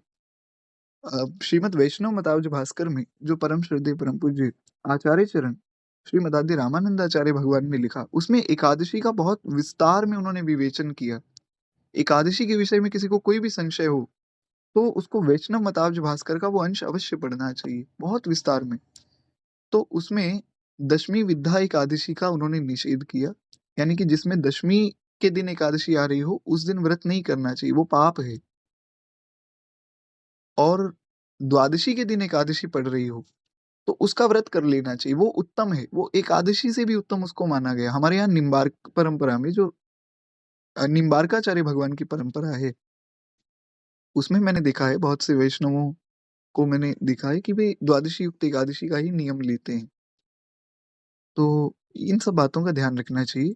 दास को भी हमारे एक बड़े गुरु भैया हैं, उन्होंने बताया था इन सब बातों के विषय में, तो थोड़ा हमें इन सब बातों को समझना चाहिए। थोड़ा-थोड़ा हमें अगर ज्ञान होगा ना, बहुत ज़्यादा श्लोक याद हो गए या रट लिए उससे कोई लाभ नहीं है, पर ये थोड़ी-थोड़ी बेसिक बातें हमें हमारे धर्म के विषय में जाननी चाहिए, समझनी चाहिए। हमारी जो मर्यादाएँ हैं उनके विषय में समझनी चाहिए। वरना ऐसा भी होता है, वैसे तो एक लौकिक उदाहरण है पर चलिए कह देता हूँ। एक जगह मैं कहीं बैठा था और मेरे मित्र ही हैं, उनका विवाह हो गया, तो मैं बड़ा हैरान हुआ। मैंने कहा, "भैया तुम तो जो है लगभग 1-2 साल मुझसे बड़े हैं।" तो मैंने कहा कि मैं 20 का हूँ, तुम 22 के होगे, 22 के नहीं तो 23 के होगे। तुमने 23 साल की आयु में विवाह कर लिया, अच्छी बात है, खूब आपको बधाई हो। तो जो उनकी धर्मपत्नी हैं, वे भी आईं और आई तो बोली आज तो कोई विशेष दिन था उस समय, भगवान जाने क्या दिन था। तो मेरे जो मित्र हैं उन्होंने अपनी पत्नी को कहा कि देखो ऐसा करो, आप घर में फ़ोन करो दादी जी को। उनकी दादी जी, दादाजी उनसे अलग रहते हैं। तो दादी जी को फ़ोन करके पूछ लो आज करना क्या-क्या है? तो मैंने कहा मतलब आज कुछ विशेष है? बोले हाँ, हमारे यहाँ आज के दिन कुछ ऐसा उत्सव आदि होता है, तो मेरी दादी जी जानती हैं। तो मेरे मन में उस समय आया, हालाँकि उनको तो मैं क्या बोलता, वहाँ से तो मैं आ गया। पर मेरे मन में आया कि आजकल के लोगों को ये पता ही नहीं परंपराएँ कैसी हैं, क्या करना है, क्या नहीं करना है। थोड़ा-थोड़ा बोध होना चाहिए। घर के जो बड़े-बूढ़े जन हैं, उनके पास बैठना चाहिए, सीखना चाहिए, उनसे समझना ही चाहिए बात। क्योंकि अगर हम उनके पास बैठेंगे और उनके आप कुछ भी ना करें ना, बैठे रहें, बैठे देखते रहें, तो भी आपको बातें समझ आएँगी। जैसे दास के जो दादाजी महाराज थे, वे हर वर्ष तर्पण करवाते थे, पितरों के लिए तर्पण करवाना चाहिए श्राद्ध पक्ष में। अब मैं उनके साथ बैठता था, मेरे पिताजी बैठते थे, तो मुझे बैठे-बैठे अब चीज़ें समझ आने लग गई। हर वर्ष बैठता था तो बचपन से अब थोड़ी-थोड़ी बात समझ आने लग गई। और अगर मैं ना बैठता तो मुझे पता ही ना होता तर्पण की महिमा ही क्या है। तर्पण करवाना तो बहुत दूर की बात। तो थोड़ा-थोड़ा हमें इन बातों का ज्ञान लेना चाहिए, ये मेरा निवेदन है। बाकी तो जैसी ठाकुर जी की इच्छा। एक बार प्रेम से बोलिए भक्तवत्सल भगवान की जय, नारायण। तो कहते हैं इस प्रकार से वो त्रिस्पर्शा एकादशी हो जाती है, वो भगवान को बहुत ही ज़्यादा प्रिय है। यानी कि एक तो हो गई दशमी विद्या एकादशी जो निषिद्ध है, एक हो गई एकादशी, और अगर एकादशी द्वादशी युक्त हो तो बहुत उत्तम है, और उसमें थोड़ा-सा स्पर्श अगर त्रयोदशी का हो रहा हो तो उससे भी ज़्यादा उत्तम है, बहुत ज़्यादा उत्तम हो जाएगी वो। तो वह भगवान को बहुत ही प्रिय लगती है। यदि एक त्रिस्पर्शा एकादशी का उपवास कोई कर ले, तो 1 सहस्त्र एकादशियों का फल प्राप्त हो जाता है। इसी प्रकार से द्वादशी में पारण करने पर सहस्त्र गुना फल माना गया है। अष्टमी में अष्टमी, एकादशी, षष्ठी, तृतीया, चतुर्दशी, ये यदि पूर्व तिथि से विद्ध हों, तो उनमें व्रत नहीं करना चाहिए। देखिए वही बात आ गई ना, जो मैं आपको बता रहा था। जैसे अष्टमी है, अष्टमी से पूर्व क्या आएगा? सप्तमी। तो सप्तमी से युक्त अगर अष्टमी हो तो उसका व्रत नहीं करना है। एकादशी अगर दशमी से युक्त हो तो नहीं करना है। षष्ठी अगर पंचमी से युक्त हो तो नहीं करना है। तृतीया अगर द्वितीया से युक्त हो तो व्रत नहीं करना है। अलग-अलग व्रत होते हैं। कोई जो है शुक्रवार का व्रत रखता है, कोई मंगलवार का रखता है। कई तिथियों के भी व्रत होते हैं और ज़्यादा इनके विषय में दास तो नहीं जानता है। पर जैसे चतुर्दशी है, तो अनंत चतुर्दशी का हमारे यहाँ वैष्णवों में बड़ा महत्व है। तो वो अगर अनंत चतुर्दशी त्रयोदशी से युक्त हो, तो उसका व्रत भी नहीं करना चाहिए। बाकी भी यदा-कदा जो व्रत हैं, उनका इस प्रकार से शास्त्रों में पहले वर्णन पढ़ लेना चाहिए। और जैसा मैंने परसों भी निवेदन किया था, कि अपने मन से कोई व्रत नहीं करना चाहिए। 2 माताएँ मंदिर में मिलीं और मंदिर में एक माताजी ने कहा, "क्या बताऊँ बहन, मैं तो बड़ी परेशान हूँ, कुछ अच्छा चल ही नहीं रहा है जीवन में।" तो दूसरी माताजी ने कहा, "कोई बात नहीं, तुम जो है संतोषी माता के व्रत किया करो।" कब करें? वो शुक्रवार को किया करो। शुक्रवार को होता है, गुरुवार को होता है, भगवान जाने। तो उन्होंने कह दिया, उन्होंने मान लिया, उन्होंने शुरू कर दिए महाराज व्रत। अब फ़ोन किया 2 महीने बाद कि सब काम बढ़िया हो गया संतोषी माता का व्रत करने से। अब दीदी ये बताओ कि उद्यापन कब करना है? तो बोले अमुक दिन उद्यापन कर लेना। तो व्रत भी शुरू कर दिया, व्रत कर भी लिया, उद्यापन भी हो गया। ना तो व्रत की विधि पता, ना उद्यापन की विधि पता और ना ही देवता का कुछ अता पता। किसी के लिए भी व्रत कर रहे हैं लोग, ऐसा नहीं करना है। कुछ भी समझ ना आवे तो एकादशी का व्रत कर लेना चाहिए बस। एकादशी, रामनवमी, सीता नवमी, कृष्ण जन्माष्टमी, श्री राधाष्टमी, श्री वामन द्वादशी, श्री नरसिंह चतुर्दशी, हनुमान जयंती, इन जो वैष्णव पर्व हैं, इनका भी अगर कोई व्रत कर ले, महाशिवरात्रि है, इनका भी व्रत कर ले, तो वो भी उत्तम माना गया। कुछ भी ना बनता हो तो भैया कार्तिक मास का पूरा नियम कर लो, वो सबसे श्रेष्ठ माना गया। खैर एक बार प्रेम से बोलिए भक्त वत्सल भगवान की जय। तो इस प्रकार से यहाँ सब वर्णन आया है और यह विधि मैंने दोनों पक्षों में एकादशी के लिए बताई है। जो मनुष्य एकादशी का उपवास करता है, वह वैकुंठ धाम में जहाँ साक्षात भगवान गरुड़ ध्वज विराजमान है, वहां जाता है। जो मानव हर समय एकादशी के महात्म्य का पाठ करता है, उसे सहस्त्र गोदानों का पुण्य प्राप्त होता है। इसलिए हम लोग हर बार एकादशी के दिन एकादशी की कथा सुनते हैं। जो लोग उपवास आदि नहीं कर रहे हैं, कम से कम कथा तो सुने। जो दिन या रात में भक्ति पूर्वक इस महात्म्य का श्रवण करते हैं, आपके लिए भी बात आई, जो पाठ करता है और जो श्रवण करता है, दोनों वे निसंदेह ब्रह्म हत्या के पाप से भी मुक्त हो जाते हैं। और एकादशी के समान पापनाशक व्रत दूसरा नहीं है। बोलिए भक्त वत्सल भगवान की जय। तो इस प्रकार से एकादशी की बड़ी भारी महिमा यहाँ पर बताई गई है। तो एकादशी का उपवास सबको अवश्य करना चाहिए। जिनकी परंपरा में उपवास नहीं है, वो बाकी सब नियमों का पालन अवश्य करें। अब लगभग में तो हमारा एकादशी की कथा में ही सार्थक हुआ, पर कुछ एक भाव हम थोड़ा-सा जो गीता जी का हमारा सत्र चल रहा है, उनमें से सुन लें। अगर आप लोग 10-15 मिनट और रुक जाएँ, तो बड़ी कृपा होगी। जी, तो हम लोग भगवद गीता जी में जो श्रवण कर रहे थे, हम लोग शरणागति के विषय में श्रवण कर रहे थे। सर्वधर्मान् परित्यज्य मामेकं शरणं व्रज, अहं त्वां सर्व पापेभ्यो मोक्षयिष्यामि मा शुचः। तो इस पर अभी हमने कथा की शुरुआत में भी चर्चा कर ली। तो हम लोग शरणागति के विषय में जो श्री स्वामी जी महाराज ने कुछ विशेष भाव बताए, शरणागति संबंधी कुछ विशेष बातें, उन पर हम चर्चा कर रहे थे। कुछ छोटी-छोटी कथाएँ भी हमने जो है सुनी थी। जी देखिए, बिल्कुल जो पूर्णिया का व्रत आप बता रहे हैं, संभवतः ये पूर्णिमा का व्रत है। अब बहुत से लोग ये भी व्रत कर सकते हैं, कोई दिक्कत नहीं है। बस देखिए, आपको अगर कुछ भी समझ ना आए ना कि कौन-सा व्रत हम हमारी परंपरा में हो रहा है, कई व्रत परंपराओं से होते हैं। जैसे किसी की माताजी करती हैं, तो उन्होंने अपनी बेटी को भी कह दिया कर लो। व्रत करने में कोई दिक्कत नहीं है। उसकी जो हमारी भावना हो ना, वो केवल भगवान की प्रसन्नता हो। कोई भी काम करें, व्रत छोड़िए, आपको एक मैं सूत्र दे देता हूँ। आप कुछ भी काम कर रहे हैं, किसी ने आपको कह दिया कि ये काम करो, आपका मन नहीं मानता है, आपको फिर भी करना पड़ रहा है, तो आप ये समझिए कि भगवान की प्रसन्नता के लिए मैं कर रहा हूँ। फिर वो चाहे व्रत हो, चाहे उपवास हो, कोई अनुष्ठान हो, कोई जप हो, कुछ भी हो। भगवान की प्रसन्नता के निमित्त जो कार्य किया जाता है, वो भगवत कार्य बन जाता है। उसमें फिर कोई संशय या कोई शंका नहीं करनी चाहिए। और जो कार्य आप बहुत उत्तम मान के कर रहे हैं, पर उसमें भगवान की प्रसन्नता का भाव नहीं है, फिर वो निष्फल हो जाता है। तो हम भगवान की प्रीति के लिए करें महाराज। नारायण।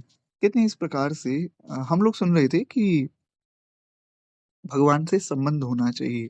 एक जीव का भगवान से नित्य संबंध तो है, पर एक संबंध हम जो भगवान से माने, फिर उसका आजीवन पालन करें। संसार का संबंध तो मनुष्य को पराधीन बनाता है, गुलाम बना देता है।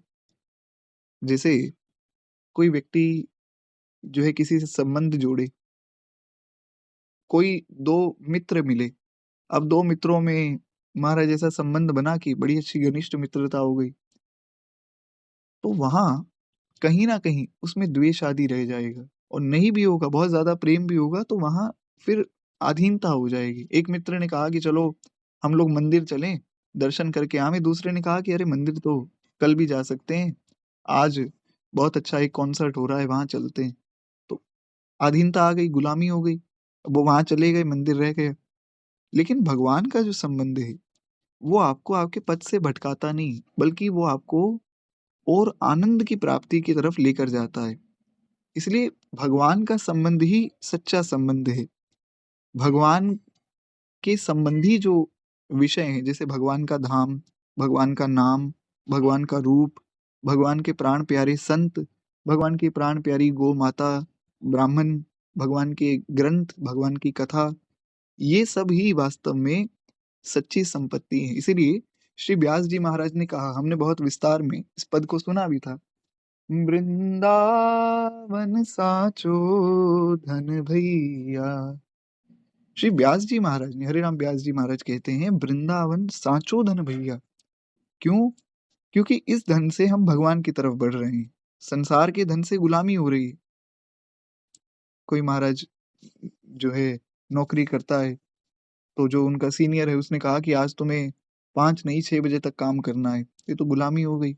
और कोई नाम जप करता है, तो कहीं कथा में जाकर बैठ गया और खूब नाम जप कर रहा है, और जो संत हैं जो कथा सुना रहे हैं, उन्होंने कहा कि भैया आज जो है कथा 1 घंटा और चलेगी। तो वहाँ गुलामी का भाव नहीं आएगा, वहाँ तो बल्कि उसको प्रसन्नता होगी कि एक क्या महाराज 1.5 घंटे और चले, हम तो प्रेम से सुनने ही बैठे हैं। तो भगवान का जो संबंध है वो कष्ट नहीं देता है, वो आनंद देता है। एक होता है सुख। एक और सूत्र दे देता हूँ, जब सूत्रों की चर्चा चल रही है। एक होता है सुख और एक होता है आनंद। सुख तो संसार में मिल जाता है, ऐसा नहीं संसार में सुख नहीं है। सुख ना होता तो फिर लोग इधर उधर भागी क्यों रहे होते पैसे के लिए, और महाराज नशा कर रहे हैं। सुख तो है ना कहीं ना कहीं, लेकिन आनंद नहीं। सुख का क्या है, वो आज है और कल नहीं है। और सुख की अंतिम गति भी हो जाएगी कष्ट में, पर आनंद की अंतिम गति होगी परमानंद। आनंद की जो अंत में जो आपको रिजल्ट मिलेगा, जैसे एग्जाम होता है, तो वैसा अगर आनंद, आप पूरे जीवन आनंद में हैं, यानी कि भगवान के भजन में हैं, तो अंत में आपका कल्याण होगा। और अगर सुख के पीछे भाग रहे हैं, बस सुख ही मिल जाए, सुख ही मिल जाए, तो अंत में फिर गति कोई बहुत उत्तम नहीं होगी, अंत में परेशान होना पड़ेगा। इसीलिए एक बड़ी सुंदर बात जो है आज पढ़ने में आई, दास के एक हमारे गुरु भाई हैं, उनसे कुछ बात चल रही थी। तो बात-बात में मैंने कहा कि मैं तो बहुत सामान्य सा व्यक्ति हूँ, कुछ ज़्यादा बातें समझता नहीं हूँ, और आप तो भगवान के भक्त हैं। तो थोड़ी बहस हो गई। बोले नहीं, आप भक्त हैं। मैंने कहा नहीं, मैं तो जो है बहुत ही मलिन हृदय का व्यक्ति हूँ, ढोंग पाखंड है सब, लेकिन आप तो सच्चे भक्त हैं। तो अंततोगत्वा उन्होंने कुछ ऐसी बातें कही, मैंने कहा भैया जी, भक्त तो खैर मैं नहीं मानता हूँ खुद को, लेकिन आपसे जीत पाना बड़ा कठिन है। आपको हरा नहीं पाएगा कोई। तो एक बड़ी सुंदर उन्होंने बात कह दी, बात-बात में। वैष्णव है ना, संत है ना, संत भाव-भाव में कुछ ऐसी बात कह जाते हैं जो हृदय को छू लेती है। उन्होंने कहा, हारे को हरि नाम। मैंने कहा मैं हार गया। तो उन्होंने कहा, हारे को हरि नाम, जो जीता वो जमपुर जाएगा और हारा हरि के धाम। जो जीत गया वो जाएगा यमपुरी, यमराज उसका स्वागत कर रहे होंगे, और जो हार गया वो भगवान के धाम जाएगा। संत जो हैं वो विनोद में भी ऐसी बात कहते हैं। इसीलिए मैंने कहा भगवान के सच्चे भक्तों का ही आश्रय लेना चाहिए। वो अगर बहस भी कर रहे हैं, कुछ विनोद भी कर रहे हैं, कुछ डाँट भी रहे हैं, तो ऐसी बात अवश्य कहेंगे जो भगवान तक ले जाने वाली हो। भगवान के विपरीत वो बोल ही नहीं सकते हैं। गुस्सा भी कर रहे होंगे तो भगवान तक ले जाने की बात कहेंगे। मुद मंगलमय संत समाजू, जो जग जंगम तीरथ राजू। गोस्वामी जी ने कहा कि मुद मंगलमय है ये संत समाज, चलता फिरता तीर्थ है भगवान का भक्त तो। खैर, एक बार प्रेम से बोलिए भक्त वत्सल भगवान की जय। तो संसार का जो संबंध है वो आपको अधीन बनाता है, भगवान का संबंध आपको स्वाधीन बना देता है, चिन्मय बनाता है, और भगवान का भी मालिक बना देता है। मैं तो हूँ भगतन को दास, भगत मेरे मुकुट मणि। श्री भगवान का वचन है, अर्जुन अहम भक्ताम पराधीनो, मैं तो भक्तों के अधीन हूँ। किसी बात को लेकर अपने में कुछ भी विशेषता अगर दिखती हो, तो ये वास्तव में पराधीनता है। इसीलिए मैंने आपको गोपियों का जो प्रसंग सुनाया, उसमें यही तो हुआ। गोपियों ने ये नहीं सोचा कि भगवान जो है हम पर कितनी कृपा कर रहे हैं कि हमें भी रास में सम्मिलित किया। प्रत्युत उनके मन में ये भाव आ गया कि हम कितनी भाग्यशालिनी हैं कि भगवान हमारे साथ रास कर रहे हैं, हमारी जैसी तो दूसरी कोई स्त्री है ही नहीं। तो बात केवल भाव की है। इसलिए भाव हमारा शुद्ध हो, भाव हमारा भगवान के अधीन हो। भगवान जो कर रहे हैं वो वास्तव में अपनी कृपा से कर रहे हैं, हमारा कोई बल नहीं है। और हम ये ना सोचें कि हम कुछ कर रहे हैं, बस ये 2 बातों का ध्यान रखना है। इसमें ये भाव भी मैं निवेदन कर दूँ, महाराज कोई गोपियों के विरुद्ध ना सोचे, गोपियाँ तो भगवान की विशुद्ध भक्ता हैं, वे हमें शिक्षा देने के लिए ऐसी लीला कर रही हैं। ऐसा तो है नहीं कि गोपियों को नहीं पता अभिमान करना गलत बात है, पर वे शिक्षा देने के लिए बता रही हैं कि अगर ऐसे अभिमान करोगे ना, ये समझोगे कि हम सब कुछ कर रहे हैं, तो फिर भगवान ऐसे बीच लीला में चले जाएँगे। तो अभिमान ना हो, भगवान की कृपा का अनुभव हो, चिंता ना हो, चिंतन हो। यदि मनुष्य विद्या, बुद्धि, धन, संपत्ति, त्याग, वैराग्य आदि किसी बात को लेकर अपनी विशेषता मानता है, तो उस विद्या आदि की पराधीनता है, दासता है। हमने परसों की कथा में बहुत विस्तार में इस सूत्र को समझा था, तो पुनः विस्तार की आवश्यकता नहीं है। आशा करता हूँ आप लोगों को स्मरण में होगा कि अगर कोई धन को लेकर अपने में विशेषता मानता है, मैं बहुत बड़ा धनी हूँ, तो वास्तव में वो धन का मालिक नहीं है, धन उसका मालिक है, वो धन के अधीन हो गया। उसकी खुद की कोई विशेषता नहीं है, ये धन की विशेषता है। जैसे एक छोटा-सा प्रसंग है, अब आप लोग कहें तो सुना देता हूँ। बड़ा छोटा-सा प्रसंग है, पूज्य श्री दादा गुरुदेव भक्तमाली जी महाराज का।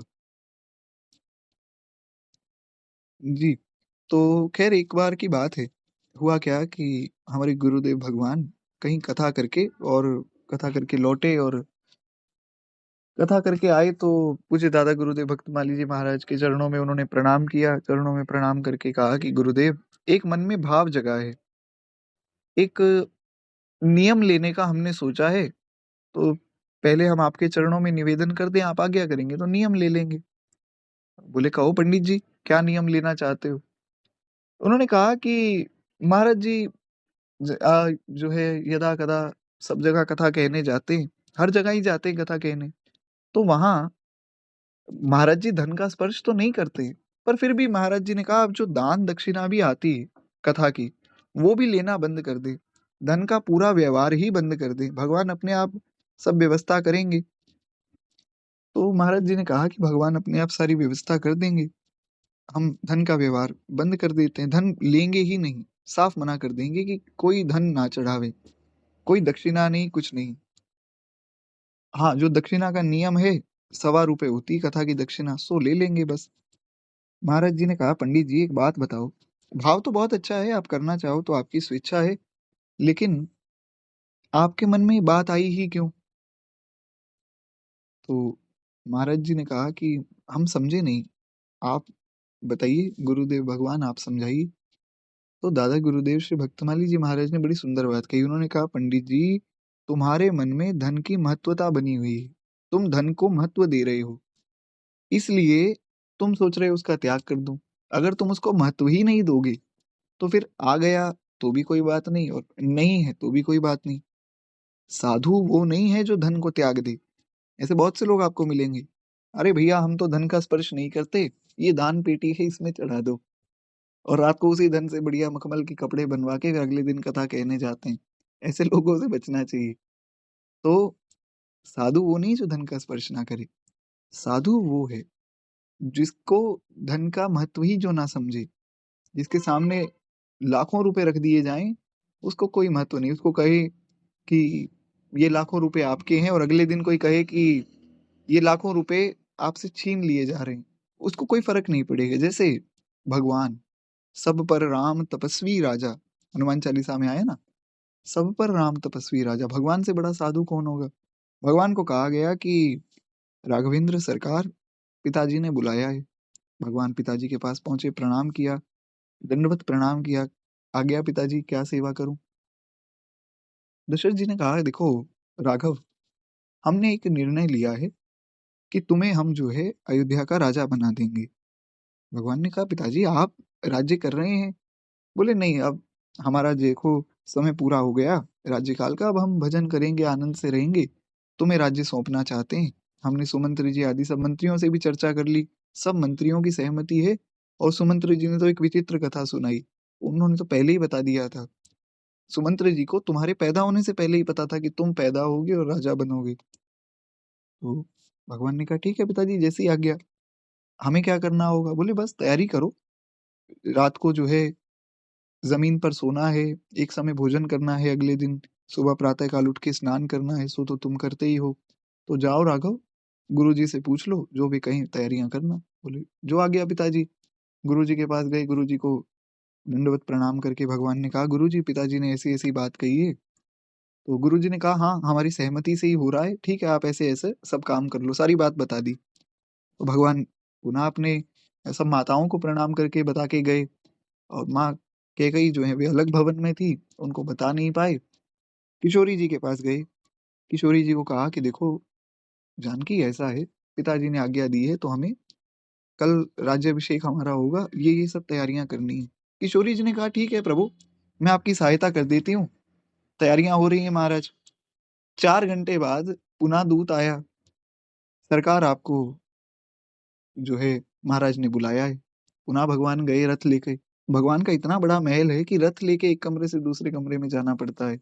कमरा तो क्या भवन है सबका अलग-अलग। तो भगवान पुनः लौटे, पिताजी आज्ञा करें। तो अब पता लगा कि पिताजी ने तो नहीं बुलाया, पिताजी तो महाराज रो रहे हैं। उनको तो होश ही नहीं है कि मेरे साथ हो क्या रहा है। काले कपड़ों में माँ कैकेयी खड़ी हैं बड़े क्रोध में।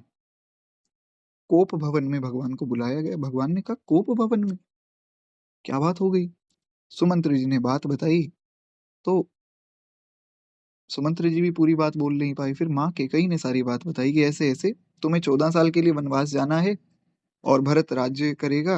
और ये 2 वरदान मैंने माँगे, अब पिताजी तुम्हारे ऐसे ही परेशान हो रहे हैं। भगवान ने कहा, "अरे माताजी, इसमें वरदान क्या माँगना था? आप मुझे कह देती कि राघव तुम्हें जो है आजीवन वन में रहना है और भरत राजा बने, इससे उत्तम हमारे लिए प्रसन्नता की क्या बात होगी? आपने ऐसे ही अपना वरदान व्यर्थ कर दिया। वरदान में कुछ और माँग लेती, हमें तो आप आज्ञा करती, हम तो तभी निकल जाते। तो बताइए कब जाना है?" बोले, "अभी जाना है बस। वल्कल वस्त्र धारण करो और चले जाओ वन में।"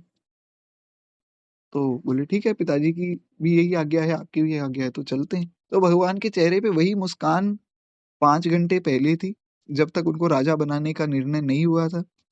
1 घंटे बाद जब राजा बनाया गया, मतलब निर्णय लिया गया, तब भी वही मुस्कान।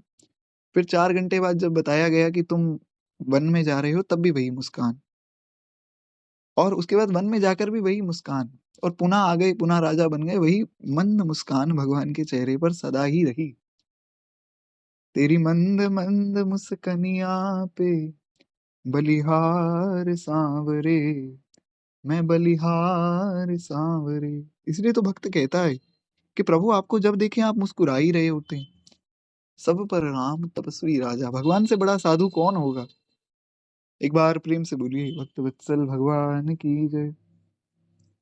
तो जरा भी शोभ ना हो जिसके मन में, जरा भी विचलित ना कर दे पद या धन या संपत्ति कुछ भी, वास्तव में वही साधु है। तो दादा गुरुदेव भगवान ने समझाया कि इस प्रकार से पंडित जी जब तक धन का महत्व समझोगे ना, छोड़ भी दोगे तो भी मन धन में ही लगा रहेगा। और क्या है इस धन में? 500 रुपए का नोट होता है। उस पे लिखा रहता है कि मैं धारक को 500 रुपए के बराबर मूल्य देने का वचन देता हूँ। वो तो एक वचन है, एक प्रोमिसरी नोट है। वो कोई पैसा थोड़ी है। जो नोट है, अगर मान लीजिए आपके पास एक 500 रुपए का नोट है, मेरे पास भी वही सेम टू सेम 500 का नोट है। फ़र्क इतना है कि आपके वाले नोट पे गवर्नर का सिग्नेचर नहीं है, मेरे वाले पे है। तो आपका नोट कितना ही सुंदर हो, कितना ही नया हो दिखने में, चाहे सेम टू सेम हो, गवर्नर का सिग्नेचर नहीं है तो वो पैसा नहीं माना जाएगा। कहीं ले भी जाएँगे तो आप पर केस हो जाएगा कि नकली नोट लेकर आए हैं। तो महिमा उसमें नोट की नहीं है, वो धन नहीं है, वो तो एक वचन है। तो वास्तव में ये तो एक संसार भी एक माया जाल है। हम अगर इसका महत्व समझ लेंगे, अरे हम तो बहुत परेशान हैं, काम क्रोध आदि हमें परेशान कर रहे हैं, तो करते रहेंगे। हम इनका महत्व ही ना समझें, हम ये समझें कि हम तो भगवान के आश्रित हैं, भगवान जो करवाना चाहें, सो हमारे लिए मंगलमय होगा। तो फिर वे परेशान कर ही नहीं सकते, ये माया है ना ये तो। ये तो का केवल एक बहकावा है, ऐसा समझना चाहिए। खैर एक बार प्रेम से बोलिए भक्तवत्सल भगवान की जय। इसलिए जो धन का महत्व समझता है, वो धन के अधीन है, वो धन का मालिक नहीं है। इसलिए कहा जाता है कि लखपति, पति जो शब्द है वो है रक्षक का।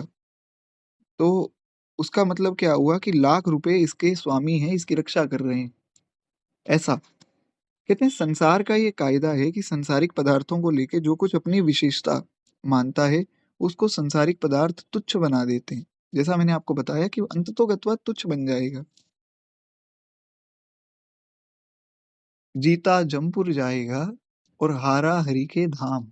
इसलिए हारे को हरि नाम, हार जाना चाहिए महाराज, दीन बनकर रहना चाहिए, भगवान का नाम जपना चाहिए। सब भगवान व्यवस्था करते हैं, परंतु जो भगवान के आश्रित होकर सदा भगवान पर निर्भर रहता है, उसको अपनी कुछ विशेषता दिखती ही नहीं, प्रत्युत भगवान की ही अलौकिकता, विलक्षणता, विचित्रता दिखती है। वो ये सोचता है कि अरे इतना तो मैं सोच भी नहीं सकता था जो मुझे मिला। एक भजन भी बीच में बहुत चला था, ये चमक ये दमक फूलवन में महक, सब कुछ सरकार तुम्ही से है। बड़ा प्यारा भजन है। इसमें एक बात आई कि जितना मैं जितनी मेरी क्षमता नहीं है, ऐसा कुछ एक लाइन है ना, मुझे याद नहीं आ रही, उतना भगवान ने मुझे दिया, उससे भी अधिक दिया। तो ये भगवान की ही कृपा समझनी चाहिए। भगवान चाहे उसको मुकुटमणि बना लें, चाहे अपना मालिक बना लें, या फिर चाहे उसका निरादर कर दें, उसको कुछ भी अपनी विशेषता नहीं दिखती है। प्रभु का ये कायदा है कि जिस भक्त को अपने में कुछ विशेषता नहीं दिखती, अपने में वो किसी बात का अभिमान नहीं करता है, उस भक्त में भगवान की विलक्षणता उतर आती है। वो फिर भगवान का परम प्रेमी बन जाता है। तो बड़ा अद्भुत भाव है, इसीलिए हमें इन सब बातों का विशेष ध्यान रखना चाहिए। जी बिल्कुल, ख़ैर बड़ा अच्छा किया आप लोगों ने याद दिलाया कि जितना दिया सरकार ने मुझको, उतनी मेरी औकात नहीं। जितना भगवान ने दिया उतना तो महाराज हैसियत ही नहीं। और ये तो प्रत्यक्ष हर्षण अनुभव करना चाहिए हमें। हमारे गुरुजनों ने जो दीक्षित हैं, उनको मंत्र प्राप्त हो गया, क्या हमारी ऐसी अवस्था है कि हम मंत्र ले लें? जिस मंत्र से भगवान मिल जाते हैं, वो मंत्र सहज ही मिल गया। हमारी ऐसी अवस्था है, हम अपने मन को टटोलें। मैं ये नहीं कह रहा हूँ कि आपकी अवस्था नहीं है, आप तो सब भगवान के सच्चे भक्त हैं, भगवान के परम प्रिय हैं। मैं तो मेरी बात कर रहा हूँ। तो मुझ जैसे जो लोग हैं, उनको ये थोड़ा देखना चाहिए अपने अंदर कि क्या सच में वो बात है।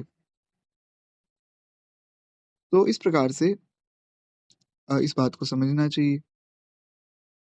हमने फिर एक बकरी की और शेर की कथा भी सुनी थी, जिसमें बकरी शेर के चरण चिन्ह के सहारे बैठी है, पर उसको आश्वासन है कि चरण चिन्ह को देख के लोग डर जाएंगे, चरणों का आश्रय हो। तो ये कथा भी हमने सुनी थी। इस पर मतलब हमारी चर्चा हो चुकी है। आगे फिर कुछ भागवत जी का प्रसंग है। भगवान के साथ काम, भय, द्वेष, क्रोध, स्नेह आदि के संबंध क्यों ना जोड़ा जाए, वह भी जीव का कल्याण करने वाला हो। अगर कोई भगवान से काम का संबंध जोड़ ले, कोई भय का संबंध जोड़ ले, कोई स्वार्थ का संबंध जोड़ ले कि मैं आपका इतना भजन करूंगा, मैं 11 माला जपूंगा, महाराज राम राम करूंगा, मुझे इतने पैसे दे देना, वो उससे भी कल्याण हो जाएगा। उसमें भी कोई हानि नहीं है। भगवान के साथ कुछ भी संबंध जोड़ लीजिए। रावण ने कहा मैं तो आपसे लड़ूंगा जी, युद्ध करूंगा। भगवान ने कहा ठीक है, रावण का कल्याण हुआ। कंस ने कहा मैं तो कृष्ण के हाथों मार खाऊंगा, उसका कल्याण हुआ। तो भगवान से जो भी संबंध जोड़ें, बस बात इतनी है कि उसको ईमानदारी से निभावें जरूर। अब आपने कह दिया कि हमारे यहाँ तो छोटे से लाल जी हैं, ये तो हमारा लाला है, और लाला महाराज दिन से रात तक भूखा बैठा है, और माता जी खूब आनंद से जो है हलवा पूड़ी पा रही हैं, और लाला भूखा बैठा है, फिर ऐसे बात नहीं बनेगी।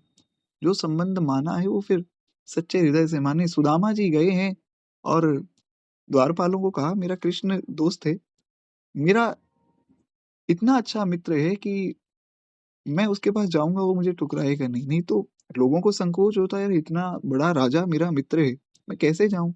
द्वारपालों ने कहा आप कौन है, ब्राह्मण देवता, आइए बैठिए महाराज। खूब आदर किया भगवान के द्वारपालों ने। मैंने पहले भी बताया था, भगवान क्या ऐसे द्वारपालों को रखेंगे जो किसी ब्राह्मण को देख के लात मार के भगा दें? ऐसा नहीं है। उन्होंने खूब आदर किया, कहा ब्राह्मण देवता कहाँ से आए? क्या बात हो गई? कौन हैं आप बताइए? सुदामा जी ने कहा अंदर मेरा मित्र रहता है कृष्ण, उसको बुला दो, मैं उससे मिलना चाहता हूँ। यहीं से मिलके चला जाऊँगा अगर आप लोगों को आपत्ति हो कि भई वो राजा है, राजा के नियम कायदे होते हैं, कोई बात नहीं। मैं एक बार मिल लूँ, 5-7 मिनट बात कर लूँ फिर मैं चला जाऊँगा। दो बात करूँगा कृष्ण ते, दो बात करूँगा कृष्ण ते। तो यही भाव है सुदामा जी का। सुदामा जी ने कहा बस 2 बात करूँगा। तो भगवान को पता लगा, महाराज जाके दरबान ने कहा प्रभु कोई ब्राह्मण देवता आए हैं, तो वस्त्र आदि तो बहुत उनके अच्छे नहीं लग रहे हैं, पर आपको अपना मित्र बता रहे हैं। भगवान ने कहा नाम बताया? बोले नाम बताया सुदामा।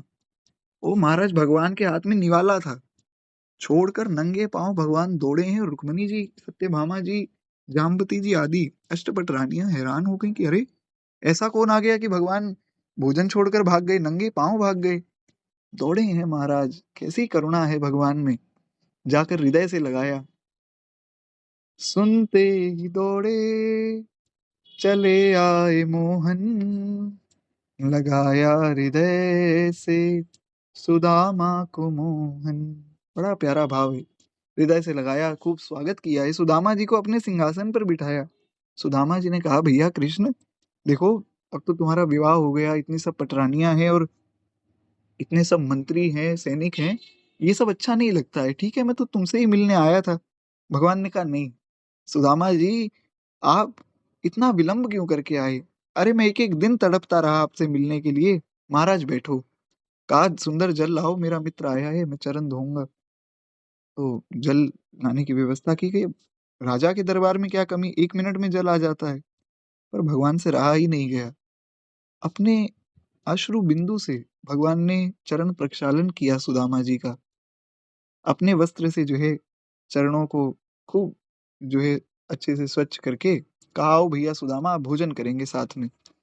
तो सुदामा जी ने कहा लाला ये देख ऐसो है कि भैया मोए तो भूख ना है, 2 सूखी रोटी हमको दे दे, हम तो वही पालेंगे। 2 चोपड़ी रोटी भी नहीं, यानी कि ये भी नहीं घी लगा के दे दो। सुदामा जी ने कहा कि बस 2 सूखी रोटी मिल जावे, तुम दोगे प्रेम से इसलिए पालेंगे, नहीं दोगे तो भी प्रसन्न है हम, हमें कोई बहुत विशेष आग्रह नहीं है। तुम इतना आग्रह कर रहे हो तो 2 सूखी रोटी आप दे दो, हम वो प्रेम से पालेंगे। अब तुम तो राजा हो भैया, इतना कुछ हम कहाँ, हमारा इतना जो है सामर्थ्य नहीं है। पर भगवान ने महाराज प्रेम का निर्वाह किया है। तो भाव था सुदामा जी का कि मेरा मित्र है, चाहे वो राजा है, मैं जो है उस स्थिति में नहीं हूँ, मैं तो रंक जैसी स्थिति में हूँ, पर मेरा मित्र तो है ना। किसी भी स्थिति में विश्वास ना डोले, ये सूत्र समझ लीजिएगा। जिसका विश्वास पक्का है, कुछ भी हो जावे, भगवान उसको टूटने नहीं देते हैं। परीक्षा अवश्य होती है, पर महाराज विश्वास टूटने ना पावे। हम भगवान के हैं, भगवान हमारे हैं, बस बात खत्म हो गई। खैर इस प्रकार से भगवान से कोई भी संबंध हो, वो कल्याण ही करता है। तो आगे जो अगले भाग की चर्चा है, वो हम कल की कथा में करेंगे। कल जो है सुबह 5 बजे कथा होगी, तो उसमें सब लोगों को जुड़ना है। प्रयास ये रहेगा कि कल भगवत गीता जी का हमारा ये भाव पूर्ण हो जावे, नहीं तो परसों भी हो जाएगा महाराज। अगर कल पूर्ण हो गया फिर हम लोग परसों से श्री भक्तमाल जी की कथा शुरू कर देंगे पुनः। परसों की कथा शाम में रहेगी, कल की कथा सुबह होगी। तो एक बार हम लोग कल जुड़े, बाकी व्यवस्था मैं आप लोगों को कल ही सूचित कर दूंगा। अभी के लिए आज्ञा चाहूंगा, एक बार भगवान का हम थोड़ा स्मरण करके जयकार करके फिर वाणी को विश्राम दें। इतनी देर में किसी का कोई प्रश्न हो तो आप लिख दीजिएगा, ताकि हम उसको पढ़ लें बाद में। एक बार प्रेम से बोलिए भक्त वत्सल भगवान की जय।